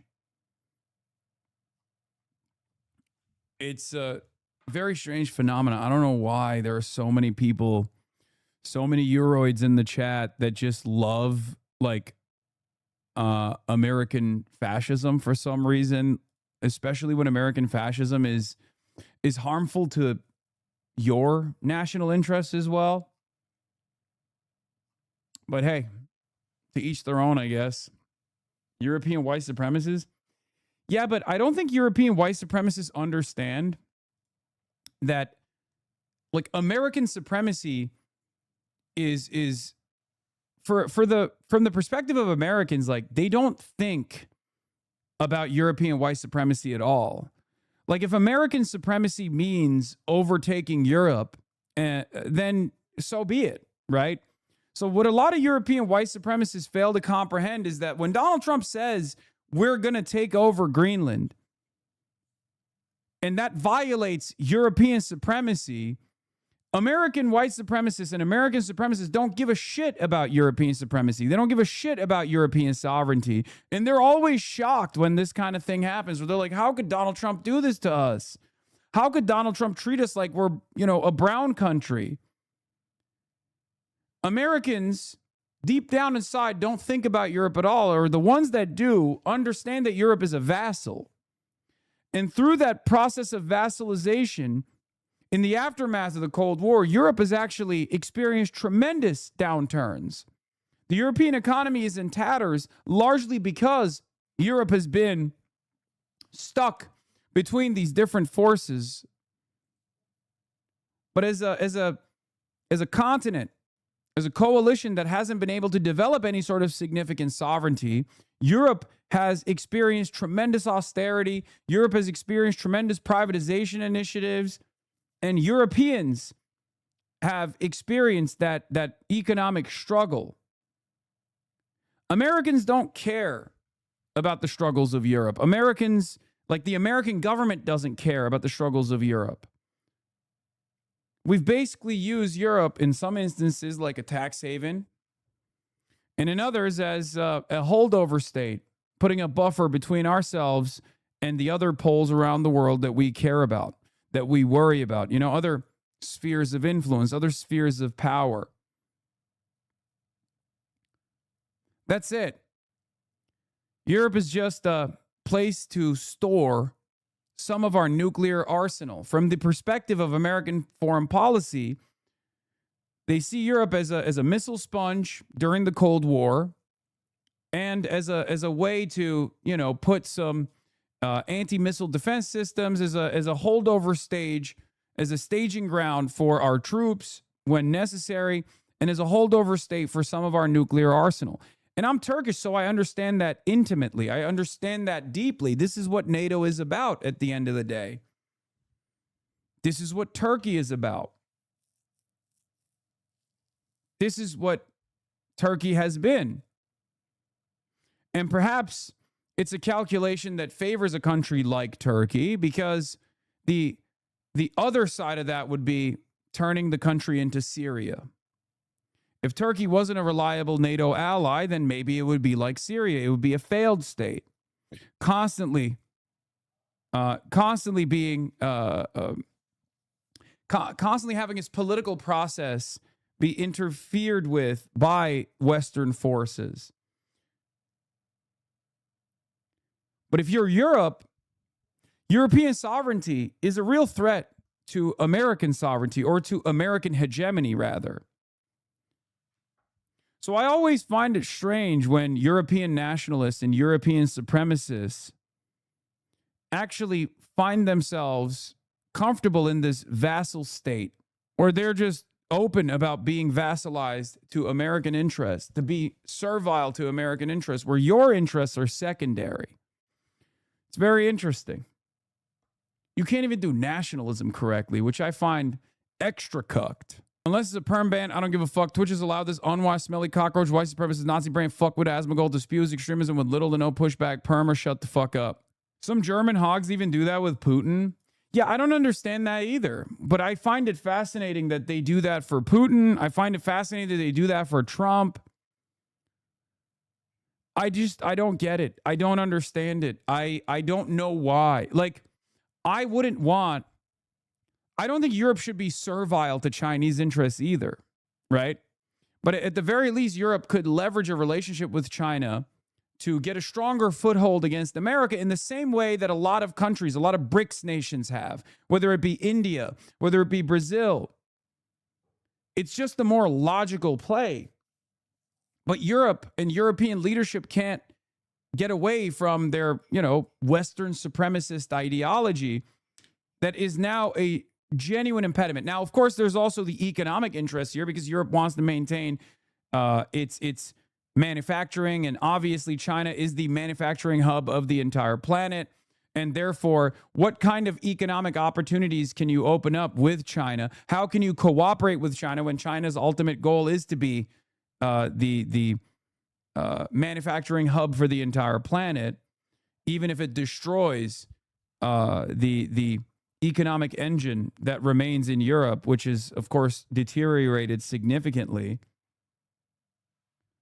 So I understand that fear as well, certainly. But ultimately, it makes no sense. It makes no sense to be a European nationalist or a European supremacist or like a European right-winger who wants sovereignty, who should want sovereignty, but instead of developing sovereignty or demanding sovereignty, European right-wingers find themselves under the banner of MAGA. And when I say MAGA, I mean literally make America great again. They wear the hats. They wear the merch. They watch Asmongold. They like what Trump does, even if Trump's actions are actually putting them in harm's way, putting their economic interests in harm's way. Look no further. Look no further than the actions with Iran. Donald Trump's actions with Iran are only beneficial to one party's short-term interests, and that country is Israel. It's not beneficial for America. It's not beneficial for American capital, and it's certainly not beneficial for Europe. And yet people ride for it. They're like, oh, great, you're bringing Iran to heel. This is a terrifying country. All the while, Iran's retaliation against American militarism and its primacy, the establishment of its primacy over the Strait of Hormuz, has actually destroyed the European economy further. It's caused tremendous instability. It's made it only worse. So the Europeans that hate Russia, for example, for invading Ukraine, cannot comprehend that America's actions in Iran is hurting them all the same. And it's backfired spectacularly. And yet, the European far right still rides for MAGA. Very strange stuff. I don't understand it. It's not, I mean, you have no self-preservation at that point, you know? You have no self-preservation whatsoever. Anyway, let's get back to the Michigan race now. What El-Sayed's win means for the Dems' battle against Trump's GOP. And gubernatorial nominee Jocelyn Benson. Both of them will be on the show. The current Michigan Secretary of State. They gave rousing messages to voters last night. Listen to this. Who do you want Michigan's leaders to work for? The people or the powerful? Right? The people. Well, you all know who I'll work for.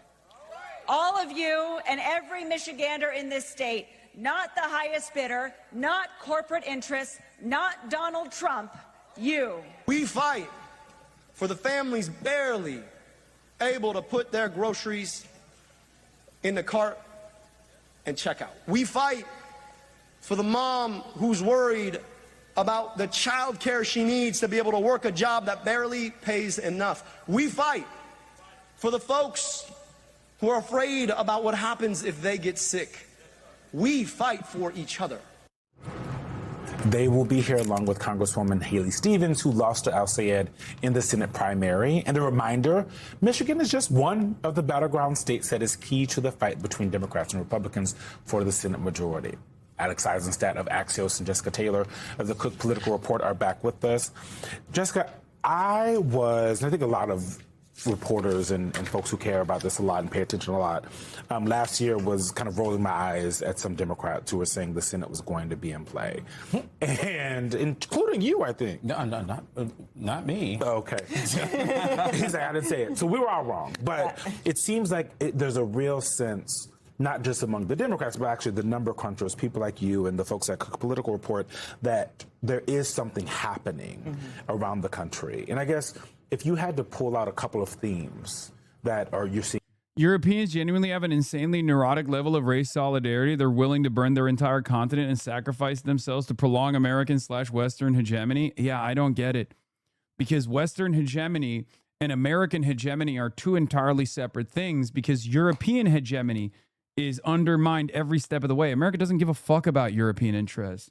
I guess the reality is, like, Americans have been able to successfully dupe European leadership into believing that, like, they have the same dog in the fight, or rather, European capitalists do have the same dog in the fight, and therefore, they have been able to convince the European masses into believing that American interests and European interests are the same, one and the same.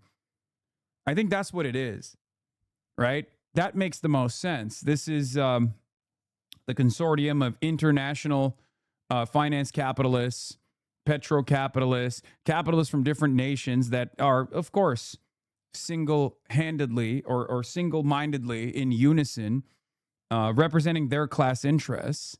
And one of the greatest ways that they can dupe their countrymen is to lean into, white supremacy, European supremacy, and positioning America as the singular force that can defend white and European and Western hegemony, Western supremacy. Yeah. Frankly, insane story about how a Trump-linked American drilling company is setting up equipment in Greenland to make exploratory borehole despite being denied permission by the Greenlandic government. So much for sovereignty, I guess. Yep. This is just this came out this morning. Yeah. It's really interesting because, like, it's obvious that American capital, and I guess European capital as well, doesn't necessarily care about the European citizens. But then again, American capital doesn't care about the American citizens either. And we still have plenty of proles and lumpen proles, of course, but plenty of proles nonetheless who don't recognize their class position and assume that American capital is still better than anything else. Popping up when you guys are talking to voters and talking to the candidates, what are you hearing? I mean, I think it all comes back to just costs, that people feel like everything is too high. And I think that Abdul, he talked about money out of politics, money in your pocket, Medicare for all. Very truly incredible how Hassan can be wrong at every turn, like it's intentional. Yes, you're right. American hegemony has been unbelievably beneficial for Ireland. So we can have normal discourse instead of just like complaining like this. What do you take issue with? It really resonated with voters, especially about putting more money back in your pocket. I mean, Haley Stevens was not a great candidate on the stump. I think she struggled to get her message across. She did better at the end. But we have to remember that this was a very close primary, much closer than the polls showed. And so... Yeah, it's a close primary. It doesn't mean anything.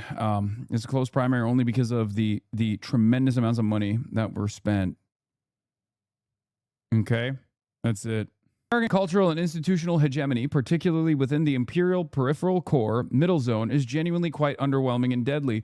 China is the only major country in the world that's basically vaccinated and inoculated from this because of the Great Firewall. Even countries like Russia have their chuds and reactionaries basically ape American culture war chud theatrics, like hatred of LGBTQ and whatnot. I mean, these are just like powerful forces of tribalism that I think people in positions of power deploy, regardless, That's why there is this hog universality that I speak of, right? You got hogs. I mean, bro, you got hogs in Iran too, There's chuds everywhere. Chuds exist in every country. I don't think the Russian anti-LGBTQ policy is deployed as a byproduct of like American supremacy or American hegemony. I think Russian anti-LGBTQ policies are deployed as a mechanism to control the population. It's just they have their own chuds. They have their own chuds that see the same benefit of destabilizing the masses, right? The European right follows what Americans say, as seen by how we import your culture war issues. They don't apply to us like affirmative action. I know. Bro, Japan. Remember when I went to the Japanese Communist Party headquarters and I was asking them about trans issues? And they were like, yeah, people have started to panic about trans stuff here. Japan is another country that has been destroyed as a byproduct of being an American vassal. Reform talks about DEI in universities disadvantaging white people despite access schemes being entirely based on economic factors like going to a bad school, being on a free school meals, and ending up massively helping the white working class Brits. They're also yank-brained. Yeah, this is a more direct way that American brain rot actually subjugates the Western chuds. It is a fascinating phenomena to observe, though. Like, there is this chud universality, this hog universality in every country that America touches in a meaningful way, where the chuds in your countries have become Ameribrained. It is a chud hive mind. It's a hog hive mind, where it is this ironically international American nationalist movement. Fascinating stuff. And I guess it's because of the liberal monoculture, the American cultural supremacy, the American cultural imperialism that has set forth, like Hollywood broke the brains of every single person. That's part of the reason why I am so assimilated to American culture, right? That's why I sound and look so American, because I grew up with American culture. I love American culture. I consumed all of the cultural artifacts. I think that this unity breakfast was clearly a first step in trying to unify the party. But do those voters that she won, she won more reliable Democratic-based voters, like black voters, older voters, white working class voters. Mm-hmm. So is Mike Rogers able to pick those off? This is why I still thought that Stevens was the stronger general election candidate. And, there's a real attack on his association with Hassan Piker, things about 9/11. Does he continue to appear with him? That is where. Yeah, dude, you're right. Mike Rogers is hitting Abdul al-Sayed on 9/11 because of his association with me, and not because he's an Islamophobic monster and Abdul al-Sayed is Muslim. Yeah, that's why the Republican Party immediately in their media hit, in their press releases, started calling him Abdul Rahman Mohammed El Sayed because of his association with me. Like, why are we playing dumb? I mean, I guess it's because, she's white. She doesn't understand it. She doesn't care about Islamophobia, or might have those same exact concerns. Okay. These are like, you have every opportunity not to lean into the bigotry, to be like, well, this bigotry is actually a pretty valid line of attack because I agree with it. It's crazy. Don't say it's fucking concerning. Call it out for what it is. Who else was on those ads? Zohran Mamdani, Ilhan Omar. They were on those ads too. Abdul al-Sayed's own statements were on those ads, also out of context. I find it really disingenuous, and it sucks because media figures are not equipped with the appropriate knowledge or the appropriate talking points to counter this kind of thing, where they just sit around and they go, yeah, I guess you're making a good point. She's not making a good point. It's totally ridiculous.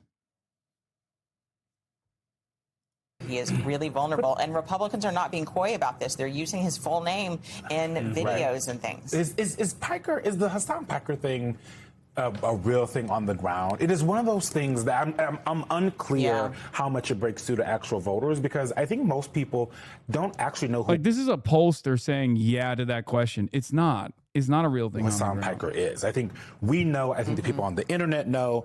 I think the average voter who is dealing with the high costs, who are dealing with lost their health care because of the Obama subsidies weren't expanded. Like, do they care? Like, I'm just not convinced that Hassan Piker is going to be an actual on the ground. Well, I think if you put $30 million behind an ad in Michigan that says that he associated with someone who's called 9/11 that it was justified. I think it's going to be a real problem, especially as we even if he's apologized for it. Even if he has, but you still have the clip out there. That's what goes in the ad and different things. Well, speaking of the ad and them using Dr. El Sayed's full name. Right. He's going right at that, and Mike Rogers. This is an ad, or no, this is him yesterday at the rally in Michigan. Let's watch what he had to say about that.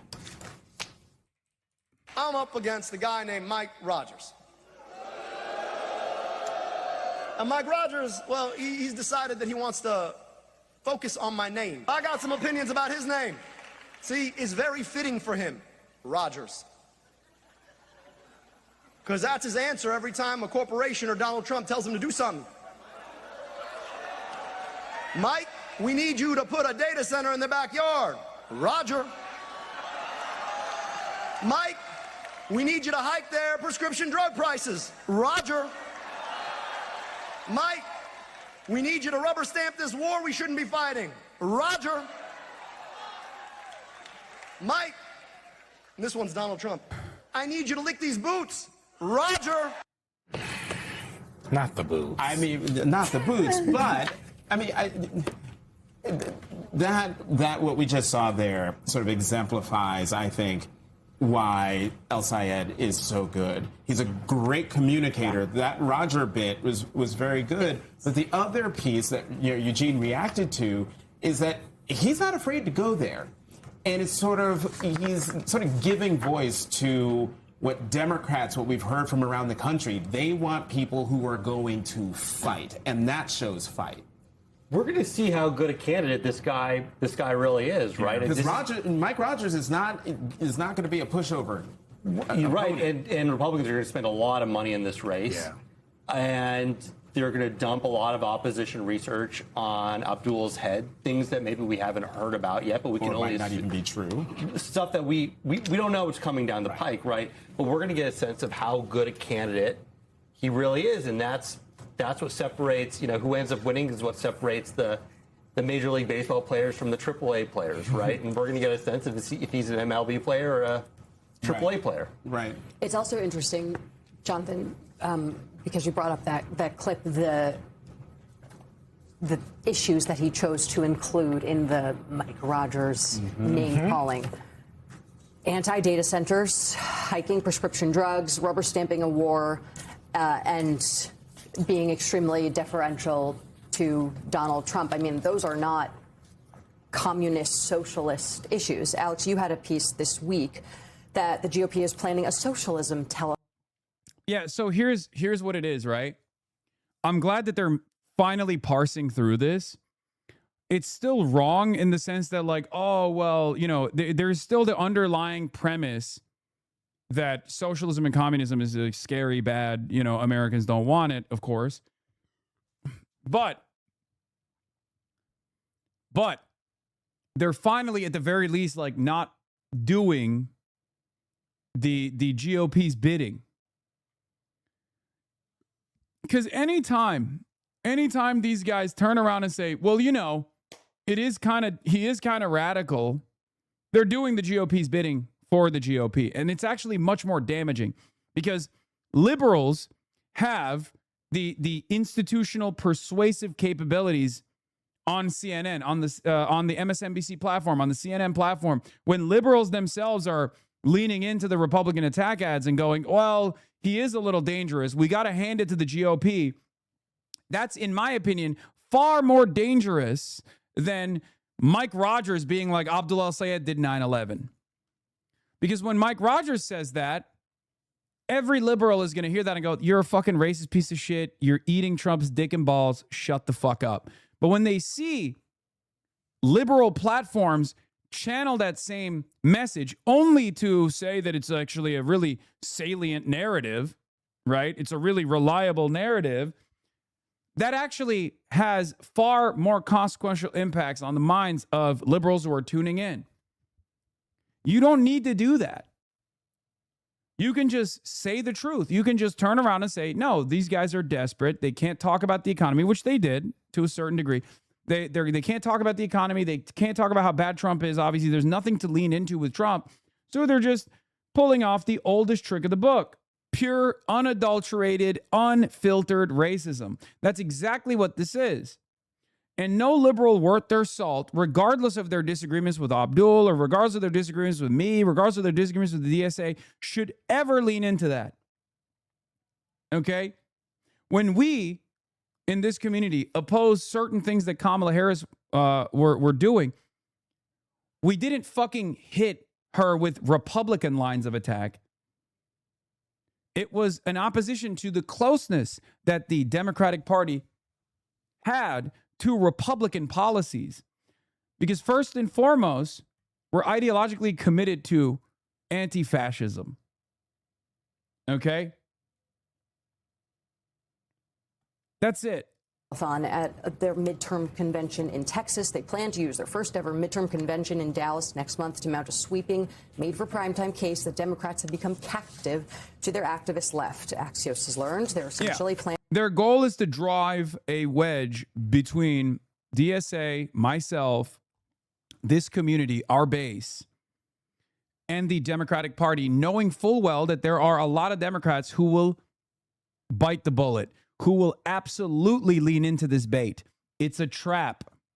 Okay? It is a trap. The only way that we lose, and when I say we, I don't mean just like DSA left or the Bernie-crats or the left populists.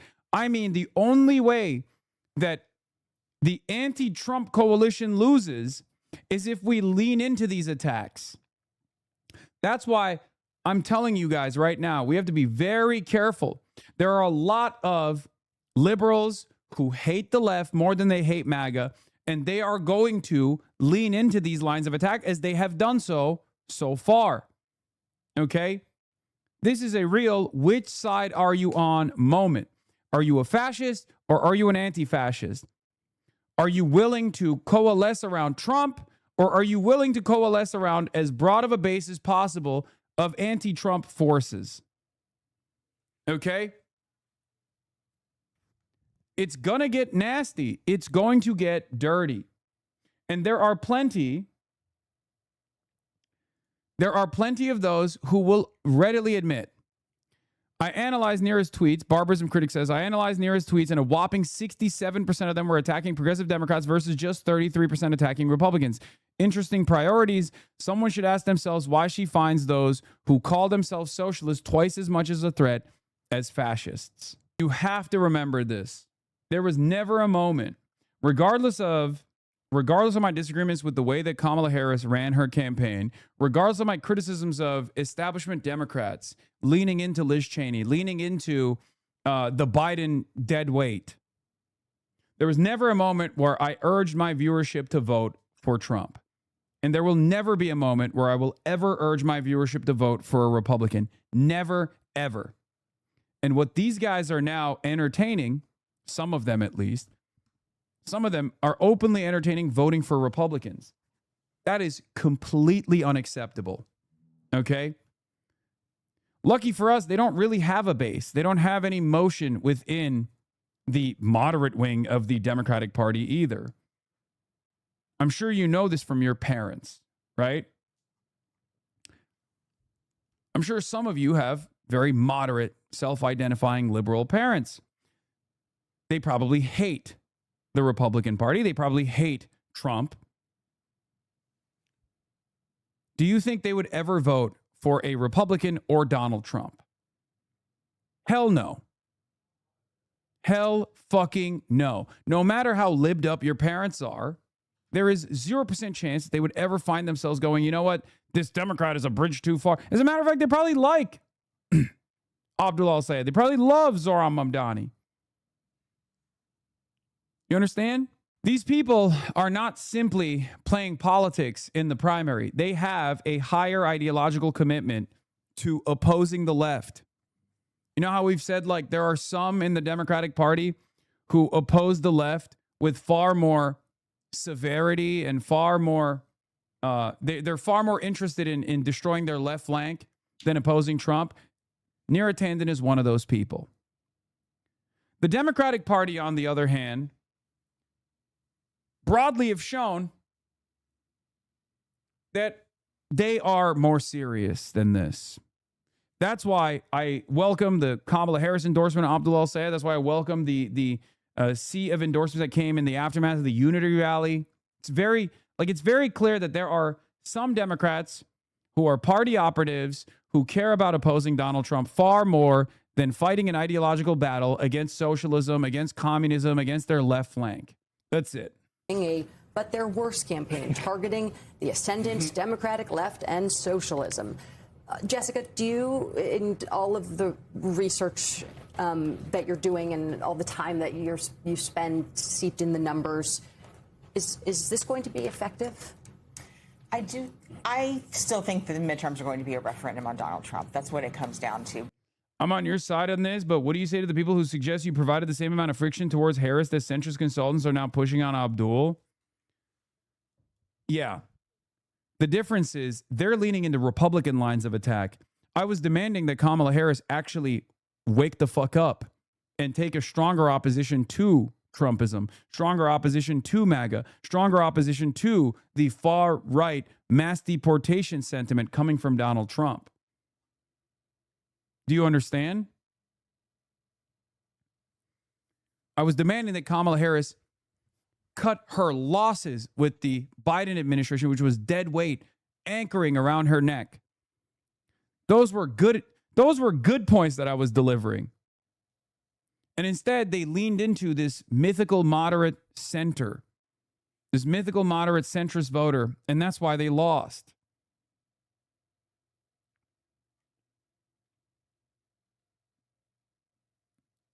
My demands for Kamala Harris was not for her to listen to me as some random fucking dickhead on the internet in the same way that these random fucking dickheads at Center for American Progress and whatnot are demanding Abdul listen to them.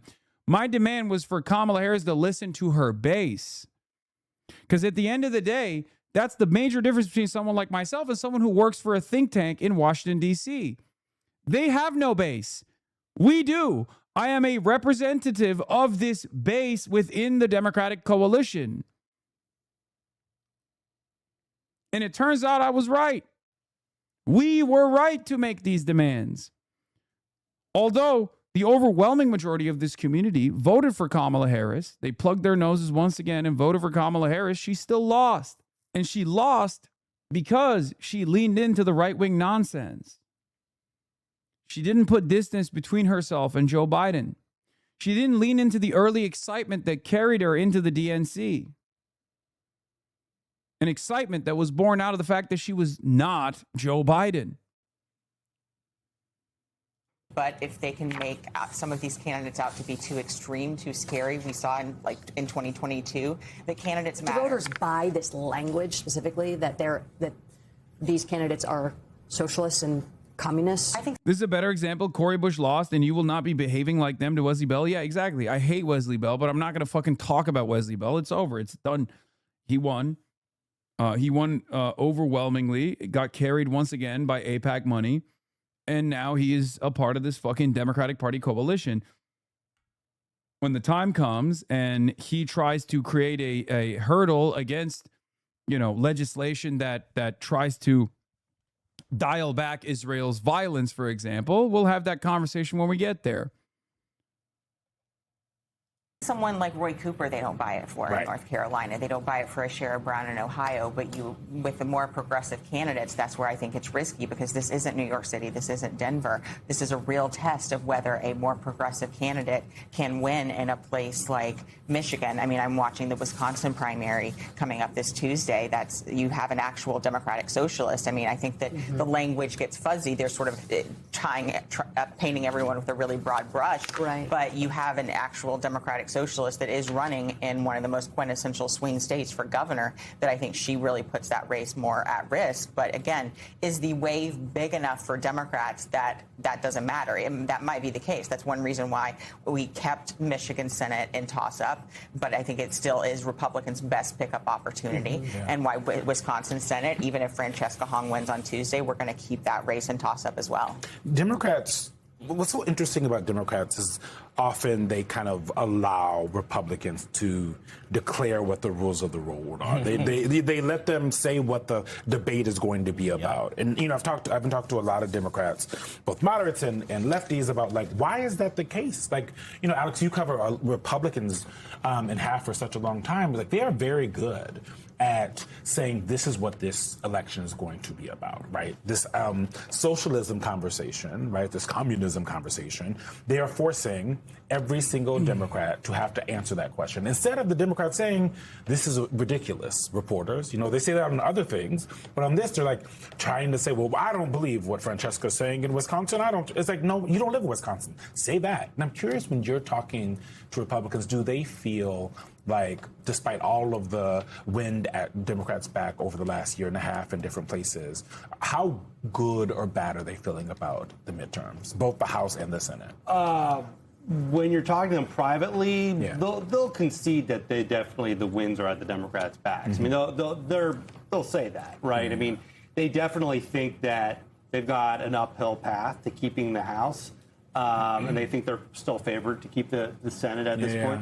One thing, though, to watch as it relates to Abdul, though, and the convention that you just mentioned, is that the convention's timing is interesting because it ends the night before the 25th anniversary of 9/11.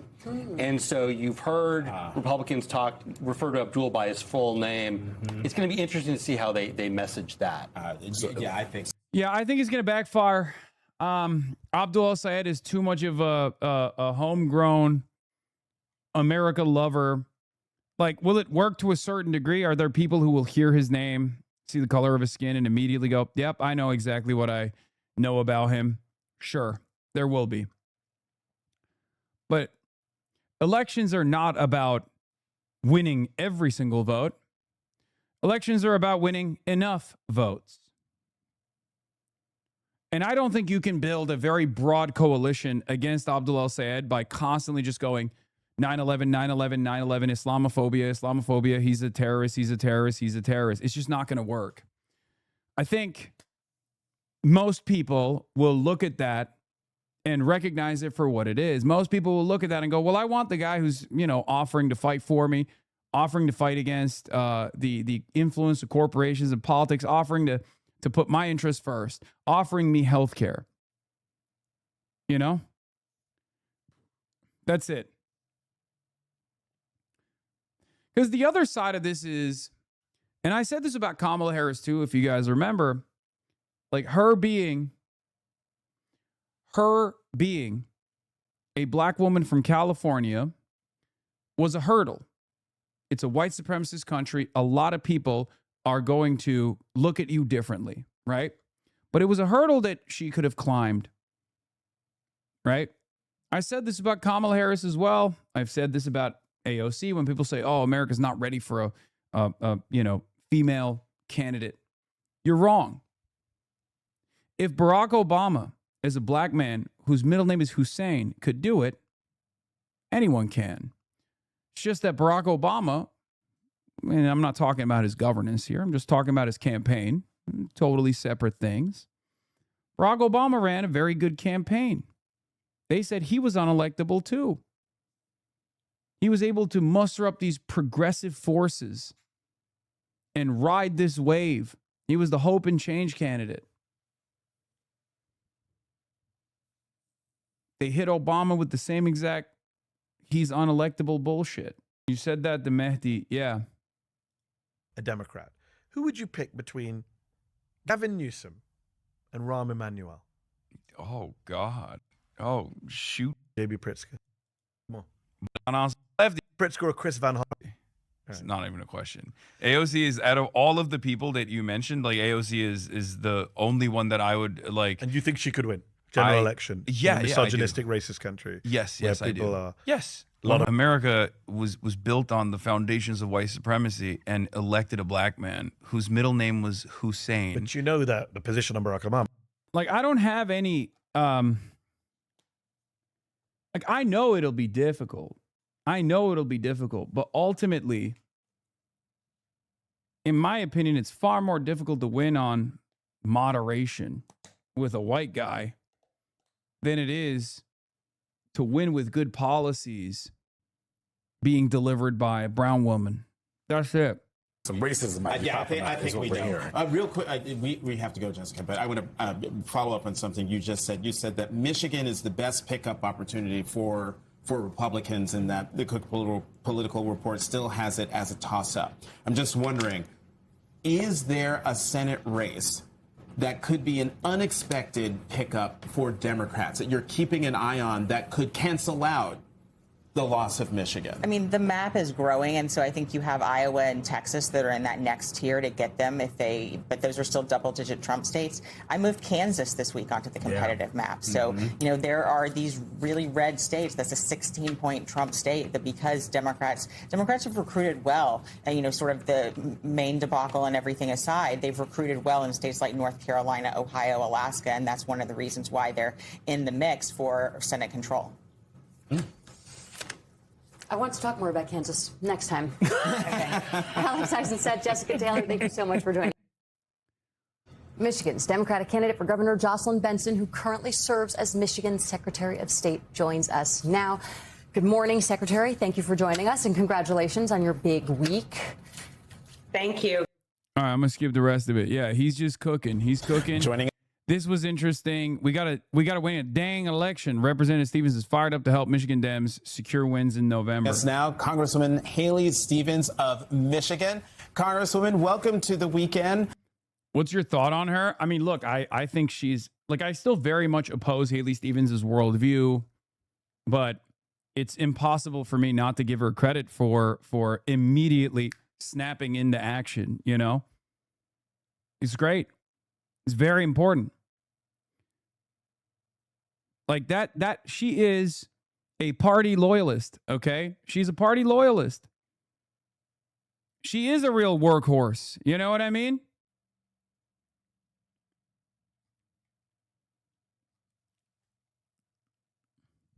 She's giving it, she's doing the stick it to him.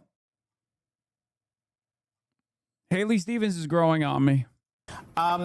I have to get your reaction to a story in the New York Times from Thursday with the headline, "Moderate Democrats Prepare for War Against an Ascendant Left." And it says, and it's all about how the organization Third Way is going to spend $15 million to push back against far left and progressive candidates winning. And I'm quoting from the New York Times, their fear: Dr. El Sayed was paving a path for a progressive to seize the party's presidential nomination in 2028 and then go on to lose the general election. And this is a quote from Jonathan Cowan, the president of Third Way. "It is deeply troubling to see radical far-left candidates winning in places that are potentially presidential swing states."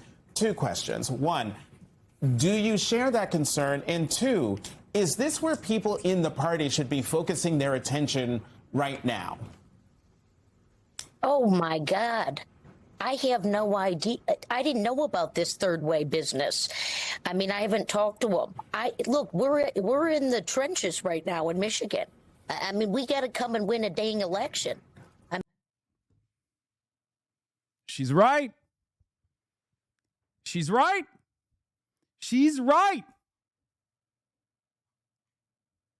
When you're right, you're right. Respect. Respect. Do you care about setting up hurdles against Donald Trump or not?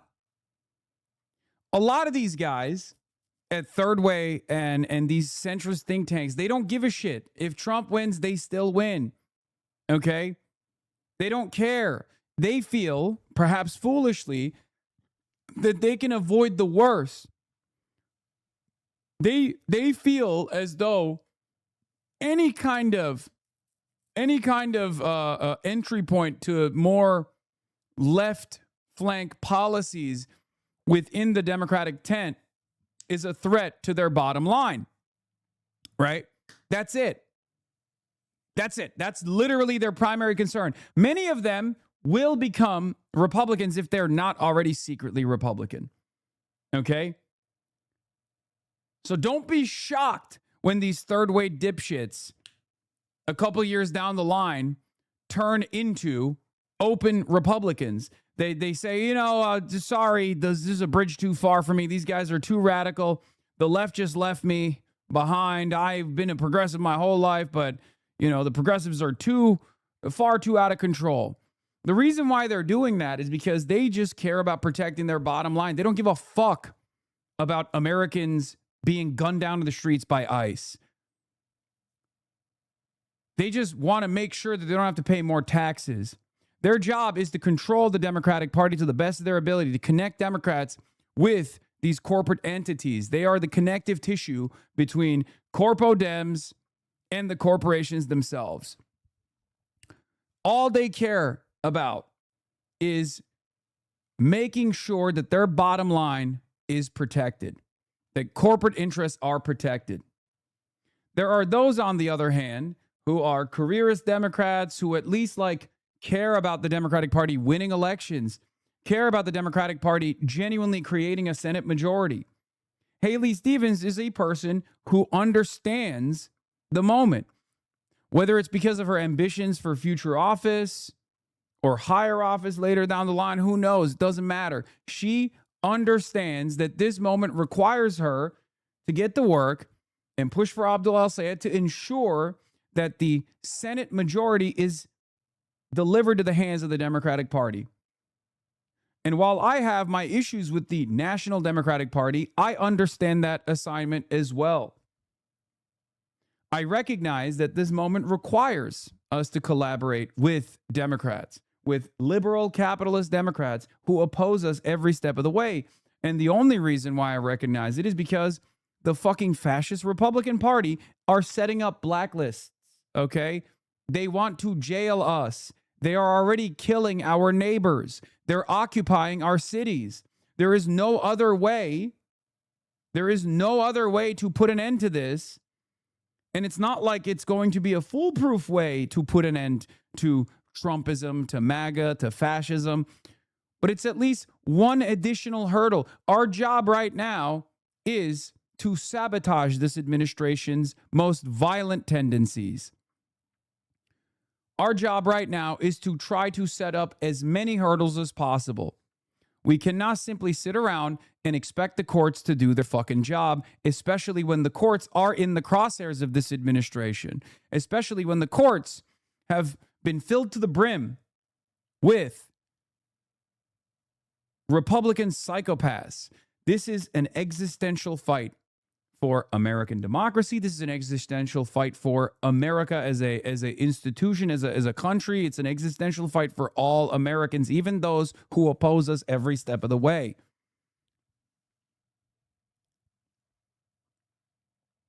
If you care about due process, you have to fight for it. If you care about free speech, you have to fight for it. Sometimes alongside people who are unlikely allies. I mean, it's major. I got Congress candidate Christina Hines, running in Michigan 10. She's about to come over. We're going to be working this morning. I want everyone to get involved with her race. We're going to flip that seat. Hakeem Jeffries needs to become the speaker from a place called Michigan. You know what? I don't want to. I'm done with the dunking and the criticizing and the talking, but I don't know why we're talking about war.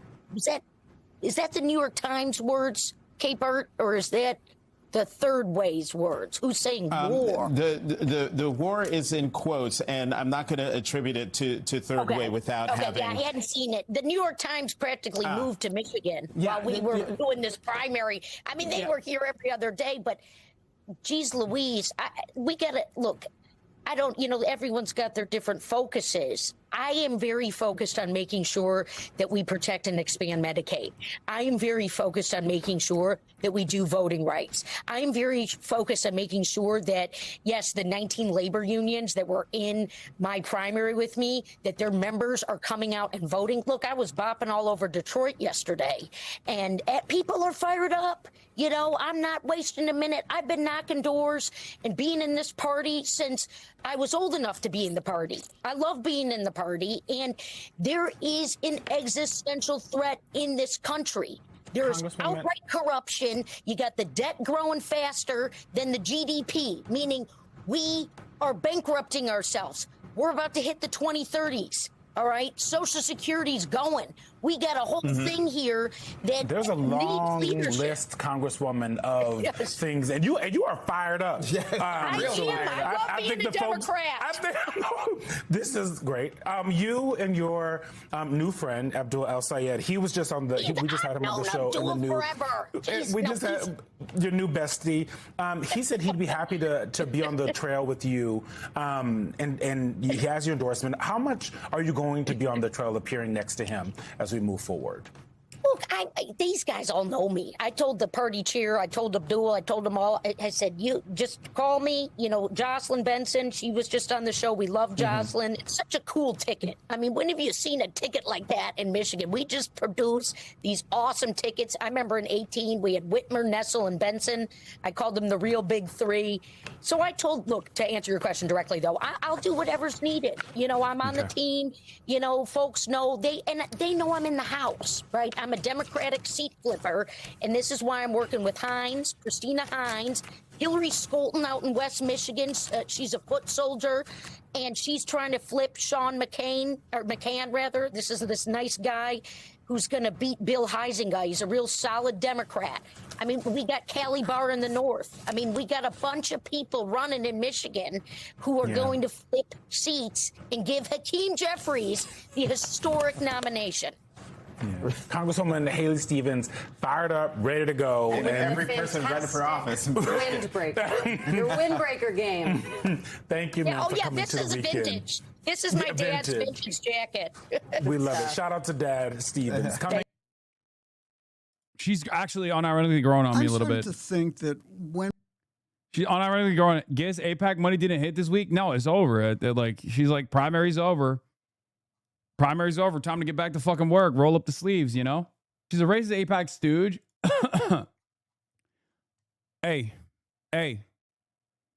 It's clear to me that there is a higher priority here for Haley Stevens, and it's good that you guys recognize that.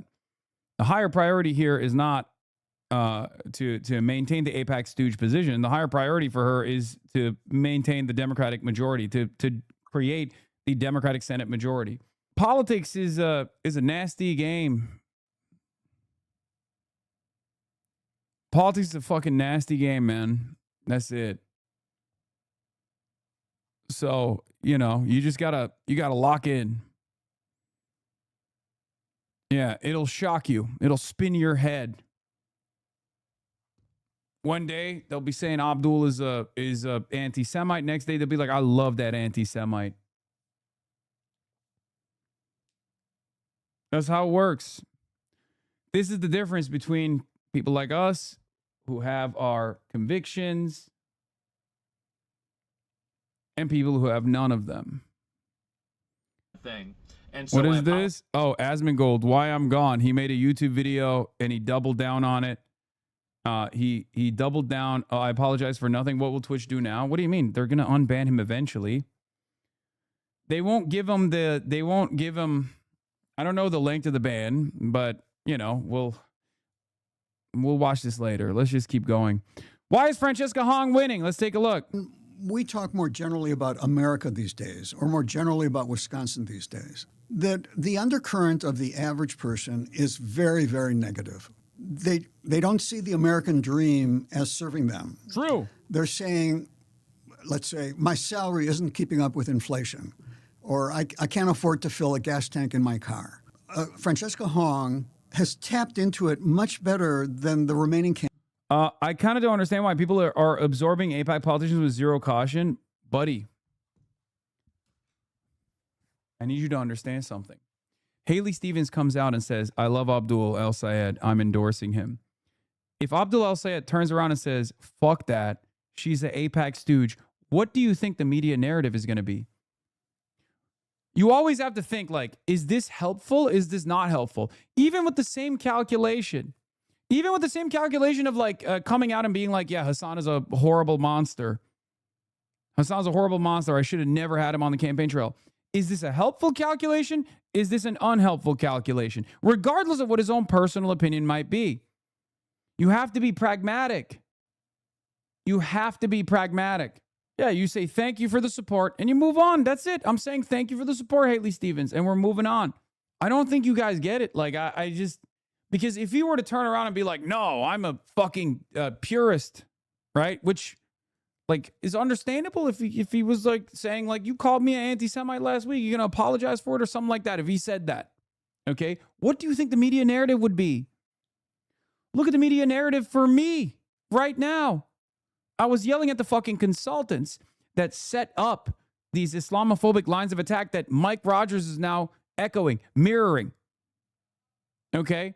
When I talk about the Beltway pundits, when I talk about the commentariat, I'm talking about this blob of people who are mercenaries, okay, that set up these narratives that don't really change from the Republican hands to the Democratic Party hands, okay?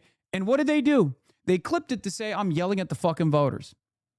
I've yelled at the liberal Democratic Party for years for vote shaming. I am not vote shaming there. I am shaming the consultant class. And look at how they set it up. Now Mike Rogers is trying to, ironically enough, the very same pundits that I yelled at, use that as an opportunity to falsely claim that I was vote shaming, right? And then now Mike Rogers is using it all the same. Look at that. If you're among the majority of Democrats who did not vote for Senate nominee and believe you should work hard to earn your support, his top campaign surrogate has a message for you. I said, I'm talking about DC elites who are very much a part of dipshit. Your first ad was implying Abdul's a terrorist. You all have failed the people. You have no good policies. You will funnel tax dollars to Israel, continue endless wars, and rubber stamp Trump's violence and corruption. Now Mike Rogers is doing the same thing that those fucking supposedly quote-unquote liberal, centrist commentariat did. Okay? Do you see? Because they're like this. They're like this. This is how they are. They don't give a fuck. They're mercenaries. If someone is a threat to their bottom line, they'll try to take them out. And they will not shy away from leaning into the Republicans to do the same. They have no loyalty to a cause. Their loyalty is to the almighty dollar first and foremost, to protect their comfortable sinecures. If the left flank is opposing their comfortable position in DC, they will fucking do everything in their power. It'll be a knife fight. So if someone is not doing that, like Haley Stevens, who's not engaging in this kind of nonsense, I'm going to give them their flowers. I know it's a low bar to clear. Haley Stevens has called me an anti-Semite, called me her campaign's final day. The last 24 hours for Haley Stevens was literally fuck us on. So if I'm not offended, if I'm giving her flowers for fucking stumping for Abdul now, what the fuck is it to you? We have to be pragmatic. Do you understand? No, she didn't apologize. And neither did Mallory McMorrow. It doesn't fucking matter. It doesn't matter to me because I care about producing results. Do you understand? I recognize how this stuff works. It's a dog-eat-dog world. A lot of these guys are very mercenary in the way that they view everything. Okay? And for them, it's terrifying when they actually meet someone who is motivated by real policies that they want to implement rather than simply advancing their career. Ironically enough, it's pure projection when they try to say like, oh, Hassan probably loves this extra attention. I don't. I don't like it at all. But we have to be a little bit more pragmatic. That's it. I'm not saying, make Mallory McMorrow or Haley Stevens the leader of this movement or anything like that. It's that simple.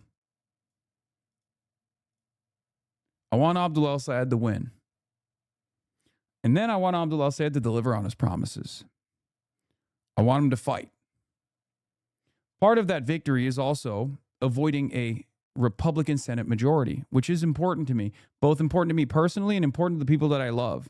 Because I know that if there aren't any hurdles placed in front of Donald Trump with a Senate majority, with a House majority in the hands of the Democratic Party, Donald Trump is going to use his lame duck period to be even more vicious than he has been thus far.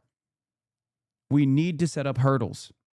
It's that simple. We need to do everything we can to cause hurdles and to gum up the works and to set up impediments and to set up at least the beginning of accountability for this administration's rampant corruption. I'll give you one example of issues that we care about, right? Cuba. With a Senate, with a majority in Congress, with a congressional majority in the hands of the Democrats, the number of Democrats that we've actually helped elect into office who have actually demanded an embargo on Israel or have criticized the Trump administration's handling of Cuba, we can now push them to take the initiative on these issues, to start committee hearings, to be loud, to get this issue in front of many Americans who are also frustrated about it. This is how it works. This is how you build a larger, broader movement. Because right now, Democrats have no power. They have no way of setting up investigations and making a big stink about certain issues. They can only get in front of cameras every now and then and yell about it. Ro Khanna and Thomas Massie have done a pretty decent job with the Epstein files, but that's like not commonplace. So anyone that plays a role in helping this happen, I'm on board with. I'm just afraid we're slowly abandoning Palestinians. That's crazy. Getting someone like Abdul al-Sayed elected in the Senate is not abandoning the Palestinians. It's the exact opposite. That's why when I see Kamala Harris endorse Abdul al-Sayed, I don't see that as Abdul al-Sayed capitulating. Because at the end of the day, this has nothing to do with like whitewashing Kamala Harris's background or whitewashing Kamala Harris's previous actions as the vice president against the Palestinian population. It's actually Kamala Harris giving Abdul al-Sayed more legitimacy without Abdul al-Sayed turning around and saying, you know what, actually, I'm dropping the Palestinian cause. It's the opposite. The same goes for Obama and Zoran. A lot of people are like, Obama's a war criminal. Obama's a war criminal. I'm one of those people, right? I've been very critical of the Obama administration, but I've also given the Obama administration its flowers when it deserves it, like the JCPOA, like the Cuba normalization. These are things that are unbelievably important. These are instances where Obama stuck his neck out in very meaningful ways and got punished for it, right? It wasn't the best, but it's the same as the ACA. It was the same as the ACA. He expended a lot of political and social capital. Could he have gone harder? Could he have actually set up the public option? Absolutely. But to say that these aren't consequential in the lives of so many Americans would be ridiculous. For every Libya, there is a Cuba. For every surge, there is the JCPOA. You got to call balls and strikes. Now, at the end of the day,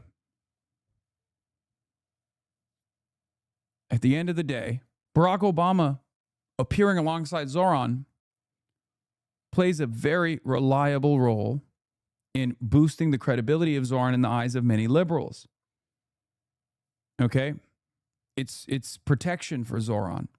It's necessary protection. So as long as Zoran doesn't turn around and goes, as long as Zoran doesn't go around, turn around and drop some of his previous positions on these issues, then it's good. It makes Zoran mainstream. It makes Zoran protected. And we need him to be protected. We need all of our soldiers to be protected, to put it that way. Same as we need our media to be protected as well. Many of you get upset when you feel as though the defenses coming from our electeds is insufficient. Why do you feel that way? Is it purely because you care about me as an individual? Or is it because you understand that left media also has to be protected in the same way? A little bit of institutional protection from liberals goes a long way, right? Because this is, in some respects, a foundation for a broader, stronger left movement. Because if that wasn't the case, right, then these guys wouldn't be spending a great deal of time and effort and money trying to defang at least one element of this broad left movement. The media, independent media, plays a significant component, a significant role in this. We are the ones who have destroyed the previous gatekeepers. Breaking points, majority report. Drop site, Zeteo, Kyle, and myself too. Democracy Now! And the more impact we have, the more aggressive the attacks will get. But we can overcome said attacks. But we have to be resilient. That's it. Candidate, that she is really speaking to them in their language. And so we've got this dichotomy. On the one hand, she's a far left democratic socialist who, by conventional wisdom, should not be doing very well in the polls. But is it possible that these unhappy voters, these disgruntled voters who are mad at Trump, mad at the world, mad at the system, are saying, I don't give a darn if she's a socialist? Yep. Thanksgiving flip-flop ignites new controversy in Wisconsin race. Oh, God. So. Wait, what the fuck is this? You will see Beth no more. See black. That's from Electrical Sparks. It's not safe to use anymore. Goodbye, Beth. You have been a real workhorse. Your namesake still is hard worker. I will miss you. God, I fucking love Chuck Grassley. It's a sad day at Grassley household. For my 34 years and 15 years before that, at my mother-in-law's home, Beth has worked dependably. He is so goated. I can't deny it. Because of the Michigan polls, do you think Fran's race could be closer than we think? Maybe. But I have been talking to a bunch of pollsters behind the scenes, and they are fairly confident in their polling. So, you never know, which is why we have to lock in, which is why I never took the Abdul race for granted, which is why I never took the Francesca race for granted, and I went out there to support both. You understand? Yes, Francesca's race is an open primary as well, and Republicans, well, I think Republicans actually, I will admit something right now. I think Republicans actually are excited about Francesca's victory more than they were about Abdul's. They said both Abdul and Francesca would be far weaker opponents. This is real. Except they were lying about Abdul. They legitimately believe Francesca would be a far weaker opponent than a regular moderate Democrat. However, they're wrong. Okay? So you have to remember that. They're just wrong. So actually, they're underestimating Francesca Hong, and that's a good thing for us. Oh, is Wisconsin an open primary? Is not an open primary? I thought Wisconsin was an open primary. Are you sure? Wait, I mean, you'll probably know better. I don't. Open primary. Yeah, no, it is. It is an open primary. Why did you say it was a closed primary? I was right. Yeah, primary elections allow voters to determine which candidates compete in general election and can be nonpartisan or partisan. In partisan primaries, voters choose the candidates they prefer political. Is it different for the governor race? Wait, now people are saying it is closed.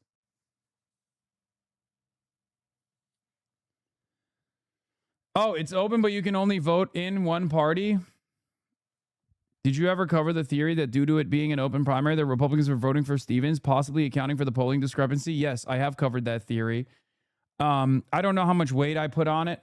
It's not closed. You just can't participate in both primaries. Yeah, I just don't. Here's the thing. Yeah, you can't cross-party vote in Wisconsin.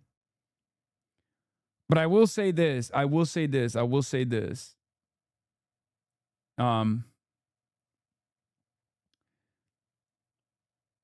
It's called a semi-open primary, same as Maine's was. Independents or Republicans can vote in the Dem one, but can't vote in another once they do. So, the Republican primary isn't competitive. I think that's too risky. Does Tom Tiffany have opposition? Actually, I don't even know. I thought Tom Tiffany was running unopposed the way that they were talking about it. So There might be like an unserious opposition, but I'm pretty sure he's unopposed, right?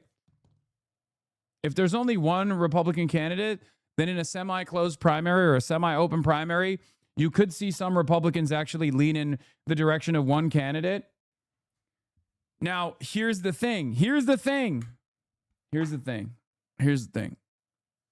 It still doesn't matter because I don't think the Republicans would vote against Francesca Hong because they're afraid of Francesca Hong. I think the Republicans are underestimating Francesca Hong. Michigan which is good for Haley us. Stevens sidestepping a question I gotta pee. on Abdul El Sayed's anti-Israel views in her first interview since her Senate primary loss. Watch. What do you say to your supporters who say, I could never support El Sayed because I'm concerned about the future of the state of Israel? Well, look, I think people are going to have to make, a personal and private decision. Michigan is a big state. New coalitions are coming forward. That, my friends, is a non-answer. Abdul El Sayed has recently doubled down on his criticism of Israel, calling the Jewish state bloodthirsty. And on the other side of Lake Michigan, the same socialist ideology looking to spread in the Rust Belt to Wisconsin's governor race. That's where Francesca Hong has emerged as the frontrunner in the Democrat primary with a very clear far-left agenda. Abolishing ICE. Yes. A one-year data center moratorium. Yes. Breaking up big ag. Yes. Public grocery stores. Yes. Right to repair. Yes. Legalizing cannabis. Yes. Overturning Citizens United. Yes. A workers' bill of rights. Yes. A free Palestine. Yes. We have to dismantle police unions, defund the police. In the service industry, we are finally having this conversation about, how our industry really did come from it and kind of is rooted in white supremacy. Joining us now is the former communications director for Speaker McCarthy, Mark Bednar. And Mark, I don't know why they do the yes/no speed round, because they're so dumb. That just makes her fucking look awesome. Like, I'm not saying this because I'm far left and this is a far left agenda, but like, that stuff is not going to scare the average voter. It's very stupid. Like, you just played her saying fuck big ag and yes to right to repair. That's huge. And it's really funny because, like, they just simply do not comprehend that their established norms and their established like appropriate policy agenda is actually odious to the average person. Any fucking farmer that hears her go fuck big ag, yes to a right for repair, is going to go, actually, I thought she was radical. I don't know about the ICE stuff, but farmers probably are also not exactly pro-ICE any longer because, ICE was packing up their farm hands. But they're going to hear her say yes to this shit and go, actually, I kind of like what she has to say. Americans think anything they like becomes moderate. Exactly. The reality of the matter is a moderate farmer who's watching Fox News is going to hear her say that and go, well, that's moderate. Those are moderate positions. What do you think, from the perspective of a farmer, what do you think is more radical? Being pro-right to repair so they can fucking repair their goddamn tractors without sending it to John Deere every goddamn time? Or the opposite? What do you think a farmer is going to consider to be fucking moderate? It's so stupid that an anti-flock, an anti-data center is catnip for the boomer Republicans. They love that shit. They love those positions. That's part of the reason why, as I've said over and over again, there's motherfucking lawn signs with MAGA signs on them. There's motherfucking lawns with MAGA lawn signs on them next to Francesca Hong lawn signs.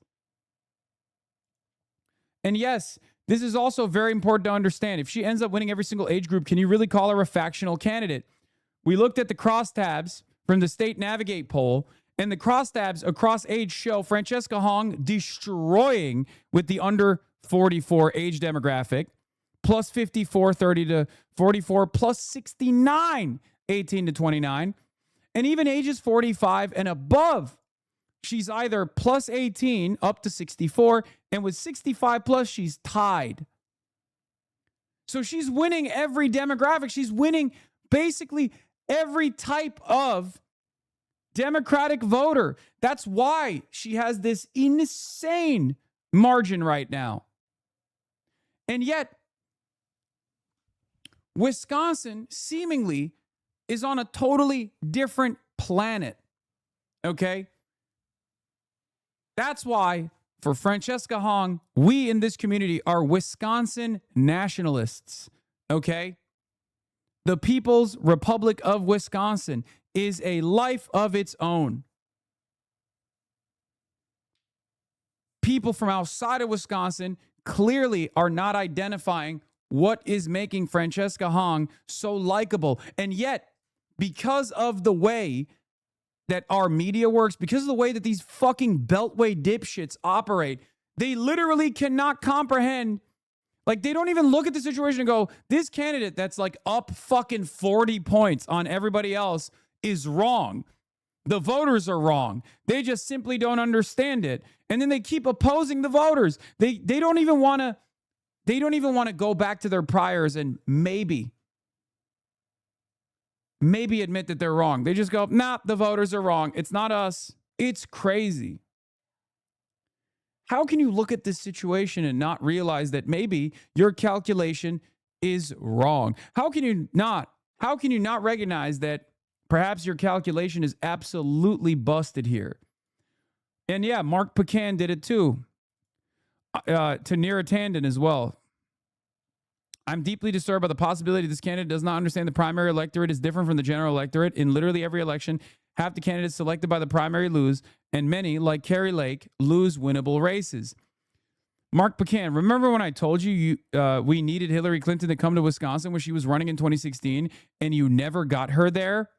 I think I would sit this one out if I were you. We got this. Pick one of the other 49 to focus on, please. Wisconsin will support the primary winner, Neera Tanden. Big fan of yours, and I don't remember this, but I'm sure you're right. I didn't control Hillary's travel schedule, so I hope you told more than me. I deeply worry about a GOP election denier in the governor mansion in 2028.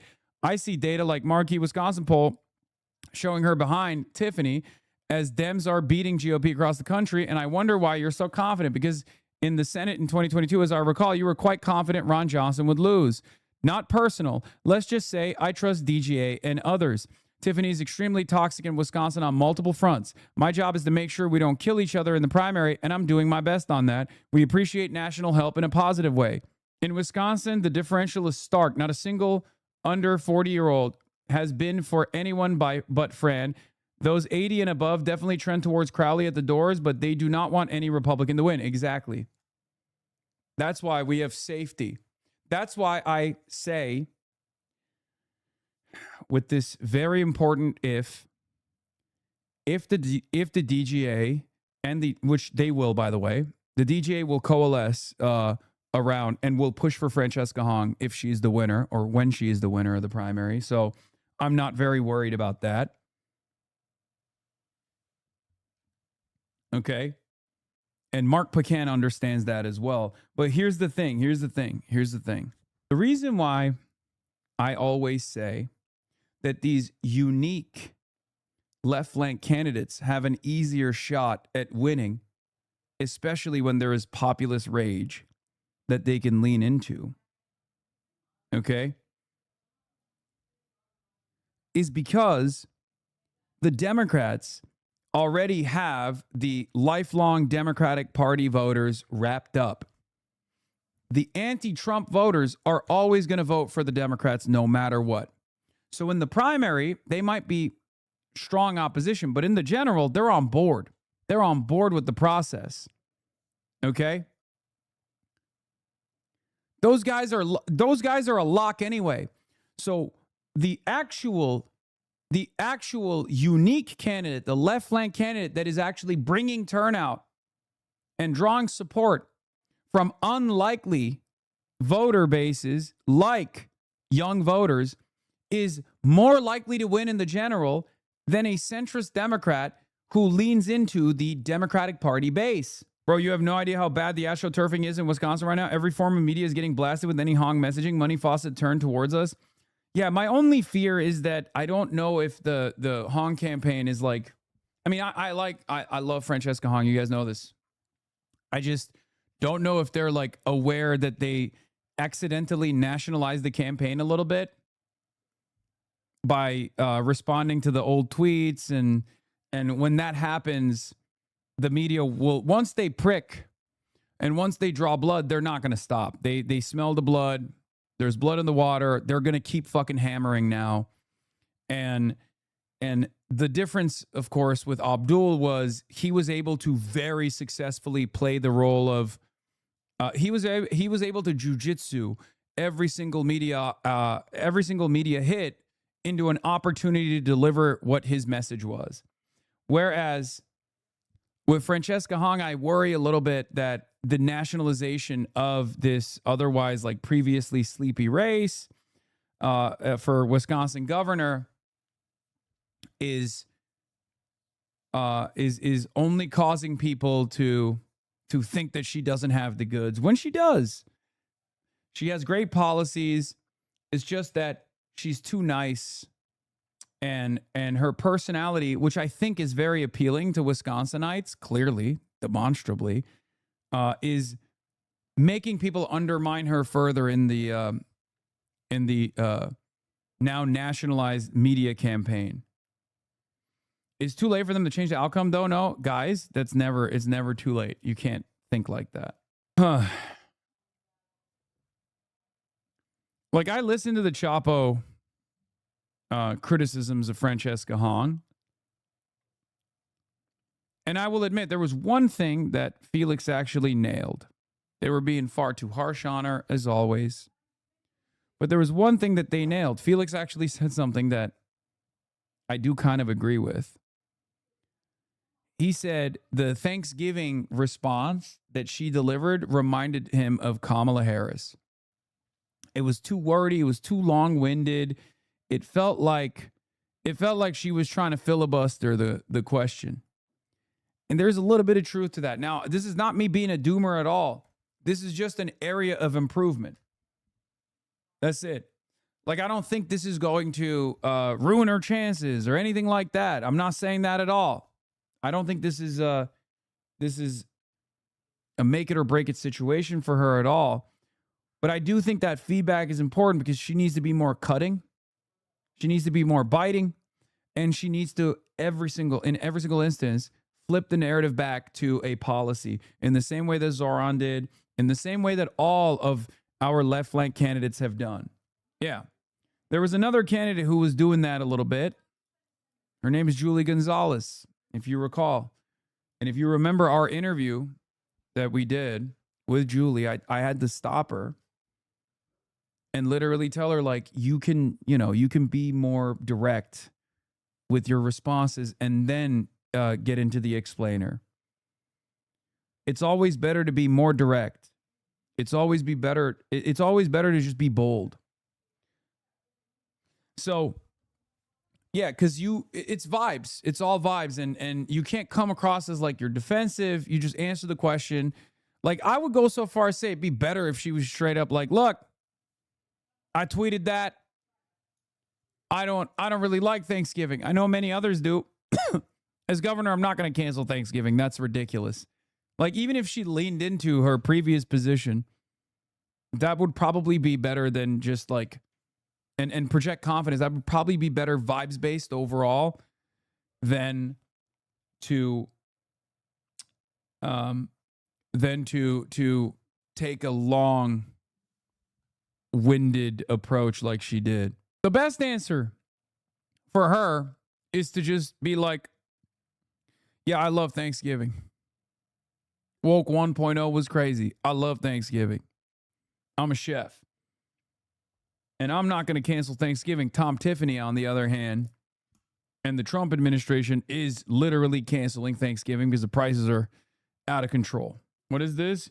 Your own Democratic Party is not supporting you in the current that you have to fight against to win a Senate or governor seat is unimaginable. Your own party is not owning your position to maintain status quo party elite structure, and Republicans are preying on that division and hoping on it or preying on it to get more out of hand before midterms so they can cash in on that. Yes, that's exactly what's going on. That's why I said don't fall into this fucking trap. Do not fall into this fucking trap. Doomer Wojak is correct. The Republicans are preying on the liberal Democrats, caring more about defending their comfortable seats and their comfortable positions in the seat of power and the center of the party than defeating the Republicans. And some of them might actually do it. Some of them might actually fucking attack as Neera Tanden continues to do so. Mark Pocan's opinion is the right one, is the correct one. Telling Neera Tanden to shut the fuck up and just focus on other races, please. You saw in that original clip we showed, she was there with every socialist favorite Sherpa, Hassan Piker. Hong is expected, like Abdul El-Sayed, to win by huge margins. But as we saw, El-Sayed did not win by huge margins. Do you expect the same for Hong? Sort of the big hype and then pretty tight race. Well, Republicans and independents, conservatives of all stripes can't take this race for granted.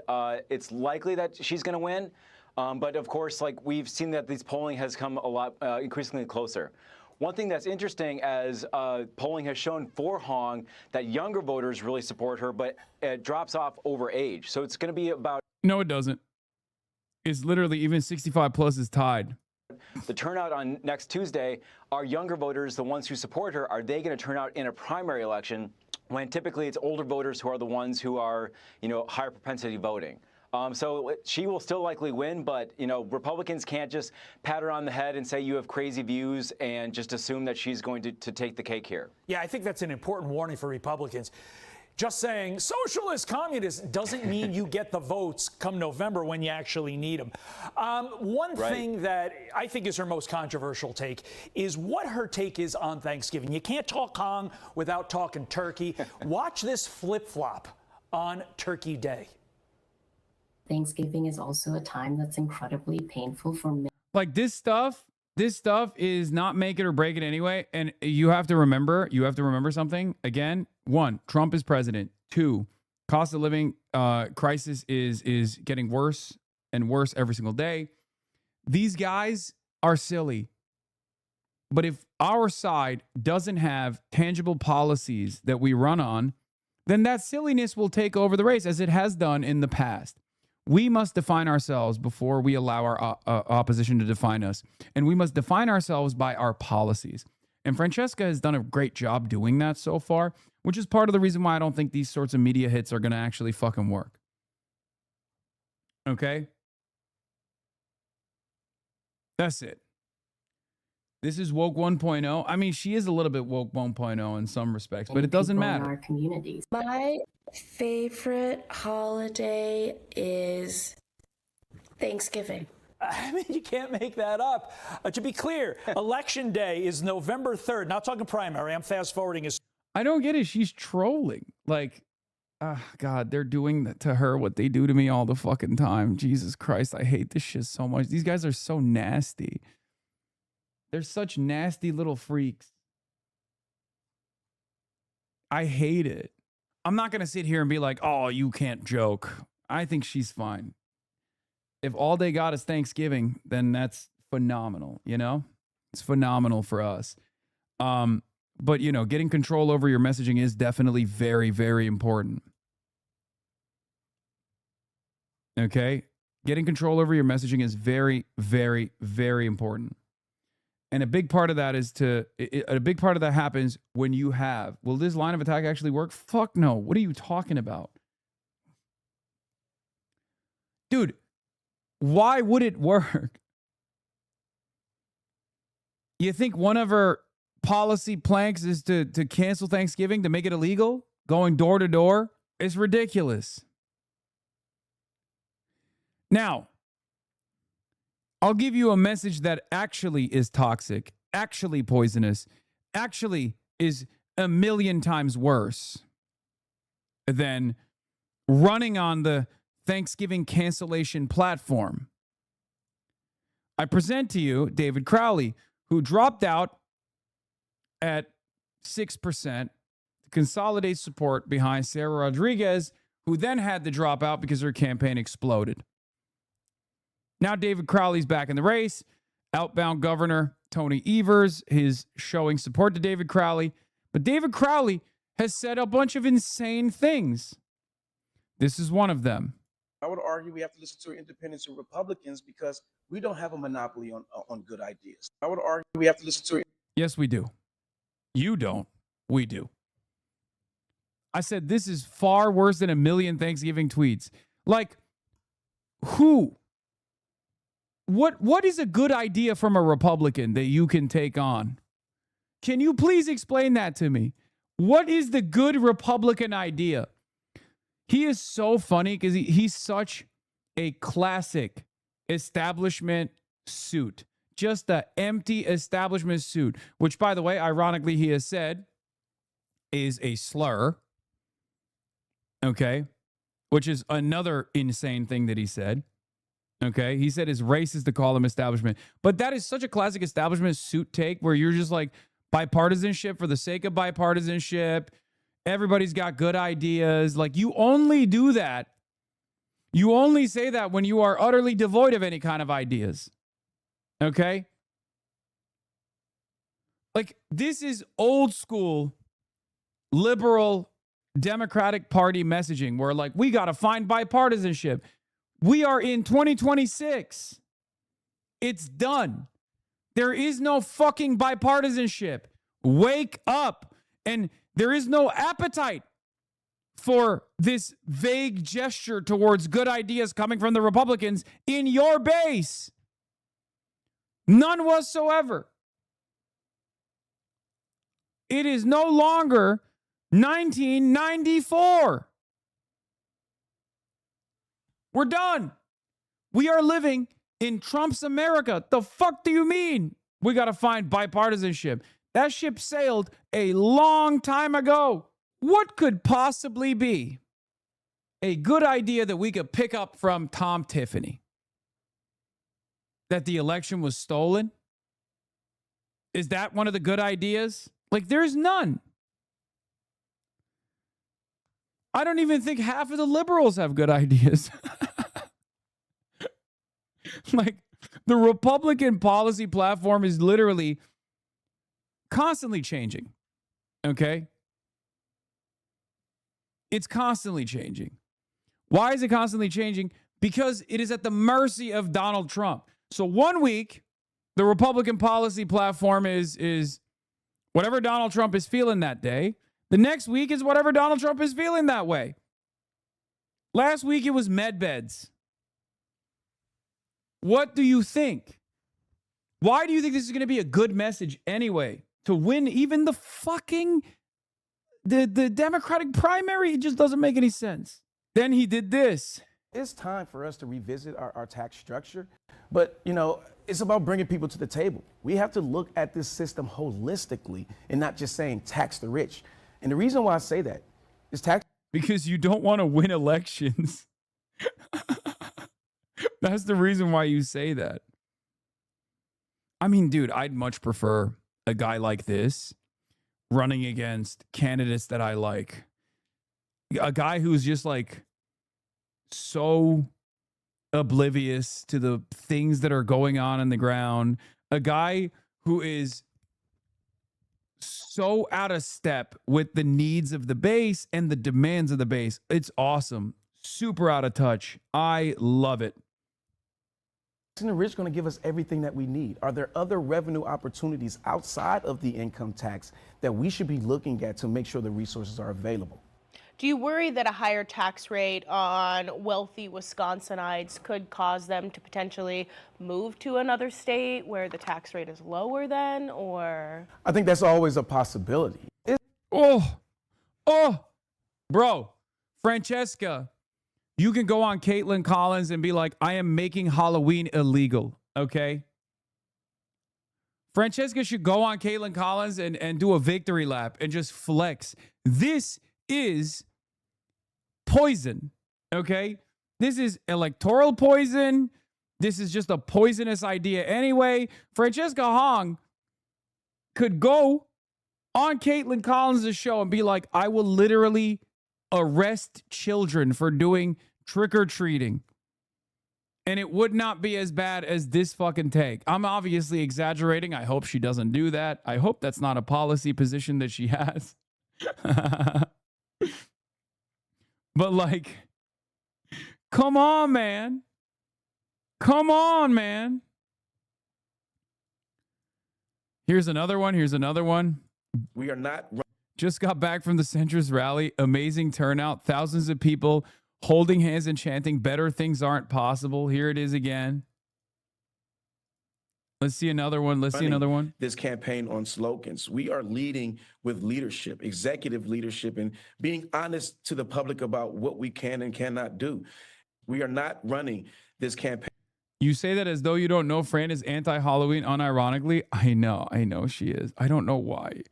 I don't understand it, but it's fine. She's anti-holiday. Here's a way to fix that, by the way. She could just be like, look, I'm your governor. I'm going to work through every goddamn holiday so you can have a great holiday. You know what I mean? It's not for me. It's for you. I respect it. Maybe that's why. On slogans. We are leading with leadership, executive leadership, and being honest to the public about what we can and cannot do. We are not running this campaign on slogans. We are leading with leadership, executive leadership, and being honest to the public about what we can and cannot do. It's beautiful. Thank you. We just simply can't do things. Here's another one. Francesca Hong's opponent, David Crowley, says of data centers that we have to look at the possible opportunity of getting us a piece of it. When it comes down to the growth, we also have to understand that, like, tech is here, and that is the opportunity that we have to take advantage of. And while we have to make sure that we put guardrails in place, protecting ourselves from these data centers when it comes down to our environment, when it comes down to our energy, I also look at the possible opportunity of us getting a piece of it. When it comes... Now, here's the thing. Mainstream media will never run these quotes because mainstream media agrees with David Crowley's position. So mainstream media will, of course, run the quotes of Francesca Hong being like, oh, I think Halloween ain't shit, or I hate every holiday that anyone has ever experienced. Like, they'll run those quotes nonstop, but this is what is actually electoral poison. He said, we're leading with leadership, man. And then he said, we got to get a piece of those data centers. He said, I think Crowley, the reason why, what is this? Clavicular was here in EE after you shit on us so much. Have link. You were shitting so much on Estonia that Clavicular was in EE Estonia. Estonia mention. Okay, great, man. I don't think he went to Estonia because I've been joking about Estonia. Plus, I would never shit on Estonia. Estonia comes to me in my dreams, chatter. No, we're not doing it. I get a phone call Wednesday night. And they say, well, just sleep on it. Yeah. And so actually, me and my wife prayed. And my wife, she said, during the prayer, she said, God, I don't like subtleties, so make it very obvious. And she actually asked to see like a red bird and like was very specific, right? And so, Thursday come around and we're still getting phone calls. And now my wife is actually answering my phone and saying, we're done. We're not doing this. Okay. Because if she's not there, I am absolutely not. Yeah, we know how that works. And so Friday, but Thursday I was uneasy. I didn't go to bed until like 3 o'clock Friday morning. And so I go to bed, Friday morning comes, my wife goes to work, takes the girls to day camp and everything. And I'm getting all these phone calls, but I am knocked out sleep, because I had a late night. And so my wife... Because you Milwaukee County executives can just sleep in on a Friday? Man, that's the first time I done slept in a long time, I will tell you that. But my wife... she does outreach. She actually works for an organization called Community Advocates, helping people find rapid rehousing, find homes, working with the homelessness. And so she was actually setting up her outreach table. And as she's setting up her outreach table, what does she see? She sees the red bird that she had prayed. And not even thinking about it, not even 2 minutes later, she gets a phone call that is informing her about the lieutenant governor dropping out. I mean, that one is whatever. I don't really give a shit about it that much. But the other ones are fucking irredeemable, okay? Assuming she wins next week. Election Day is November 3rd. Thanksgiving is November 26th. I'm thinking she goes back to hating Thanksgiving, immediately after the votes are counted. Your thoughts? Yeah, Todd, it's incredible. The fact that the Wait, what? Asked about a support from some conservatives, David Crowley replies, there's a lot of people who always say, well, we have to fight back. But it's like, okay, they also represent a different community in the state of Wisconsin, right? At what point do these pendulums swing so far? Wait, what? He said he doesn't want to fucking fight back against the Republicans? What the fuck is this guy saying, bro?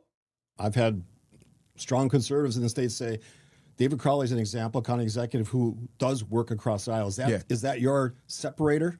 I think it does separate me from everybody else, you know, and I think that there's a lot of people who always say, oh, bro said fighting is not possible. Republicans have good ideas. We shouldn't fight back against the Republicans. Why is he running on the Democratic ticket? What the fuck? Bro's just a Republican? What is this? we have to fight back. But it's like, okay, they also represent a different community in the state of Wisconsin, right? We may have 72 counties, we may have 99 assembly districts, 33 Senate districts, but we're still one Wisconsin. And so let's figure out how we can create that balance, because I think, right? Bro, what is happening? Bro. Are these, what is this talent? What is this talent pool? Oh my God. Oh my God. Every time I hear David Crowley speak, I understand why Francesca has like 20 plus, 30 plus points. Bro, if this is the option for Wisconsin Democrats, there's nothing, like, it's not even a question. Like, what are you talking about? This guy is too woke. Yeah, I feel like he just spun that around. He just looped back around to being like far too open-minded to the Republicans. Like, what the fuck? Now we're in this place where the pendulum is always going to swing.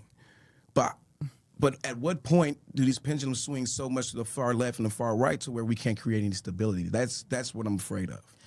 I've had strong conservatives in the state say, David Crowley is an example, county executive who does work across aisles. Is that your separator? My man, David has moved on the woke 3.0.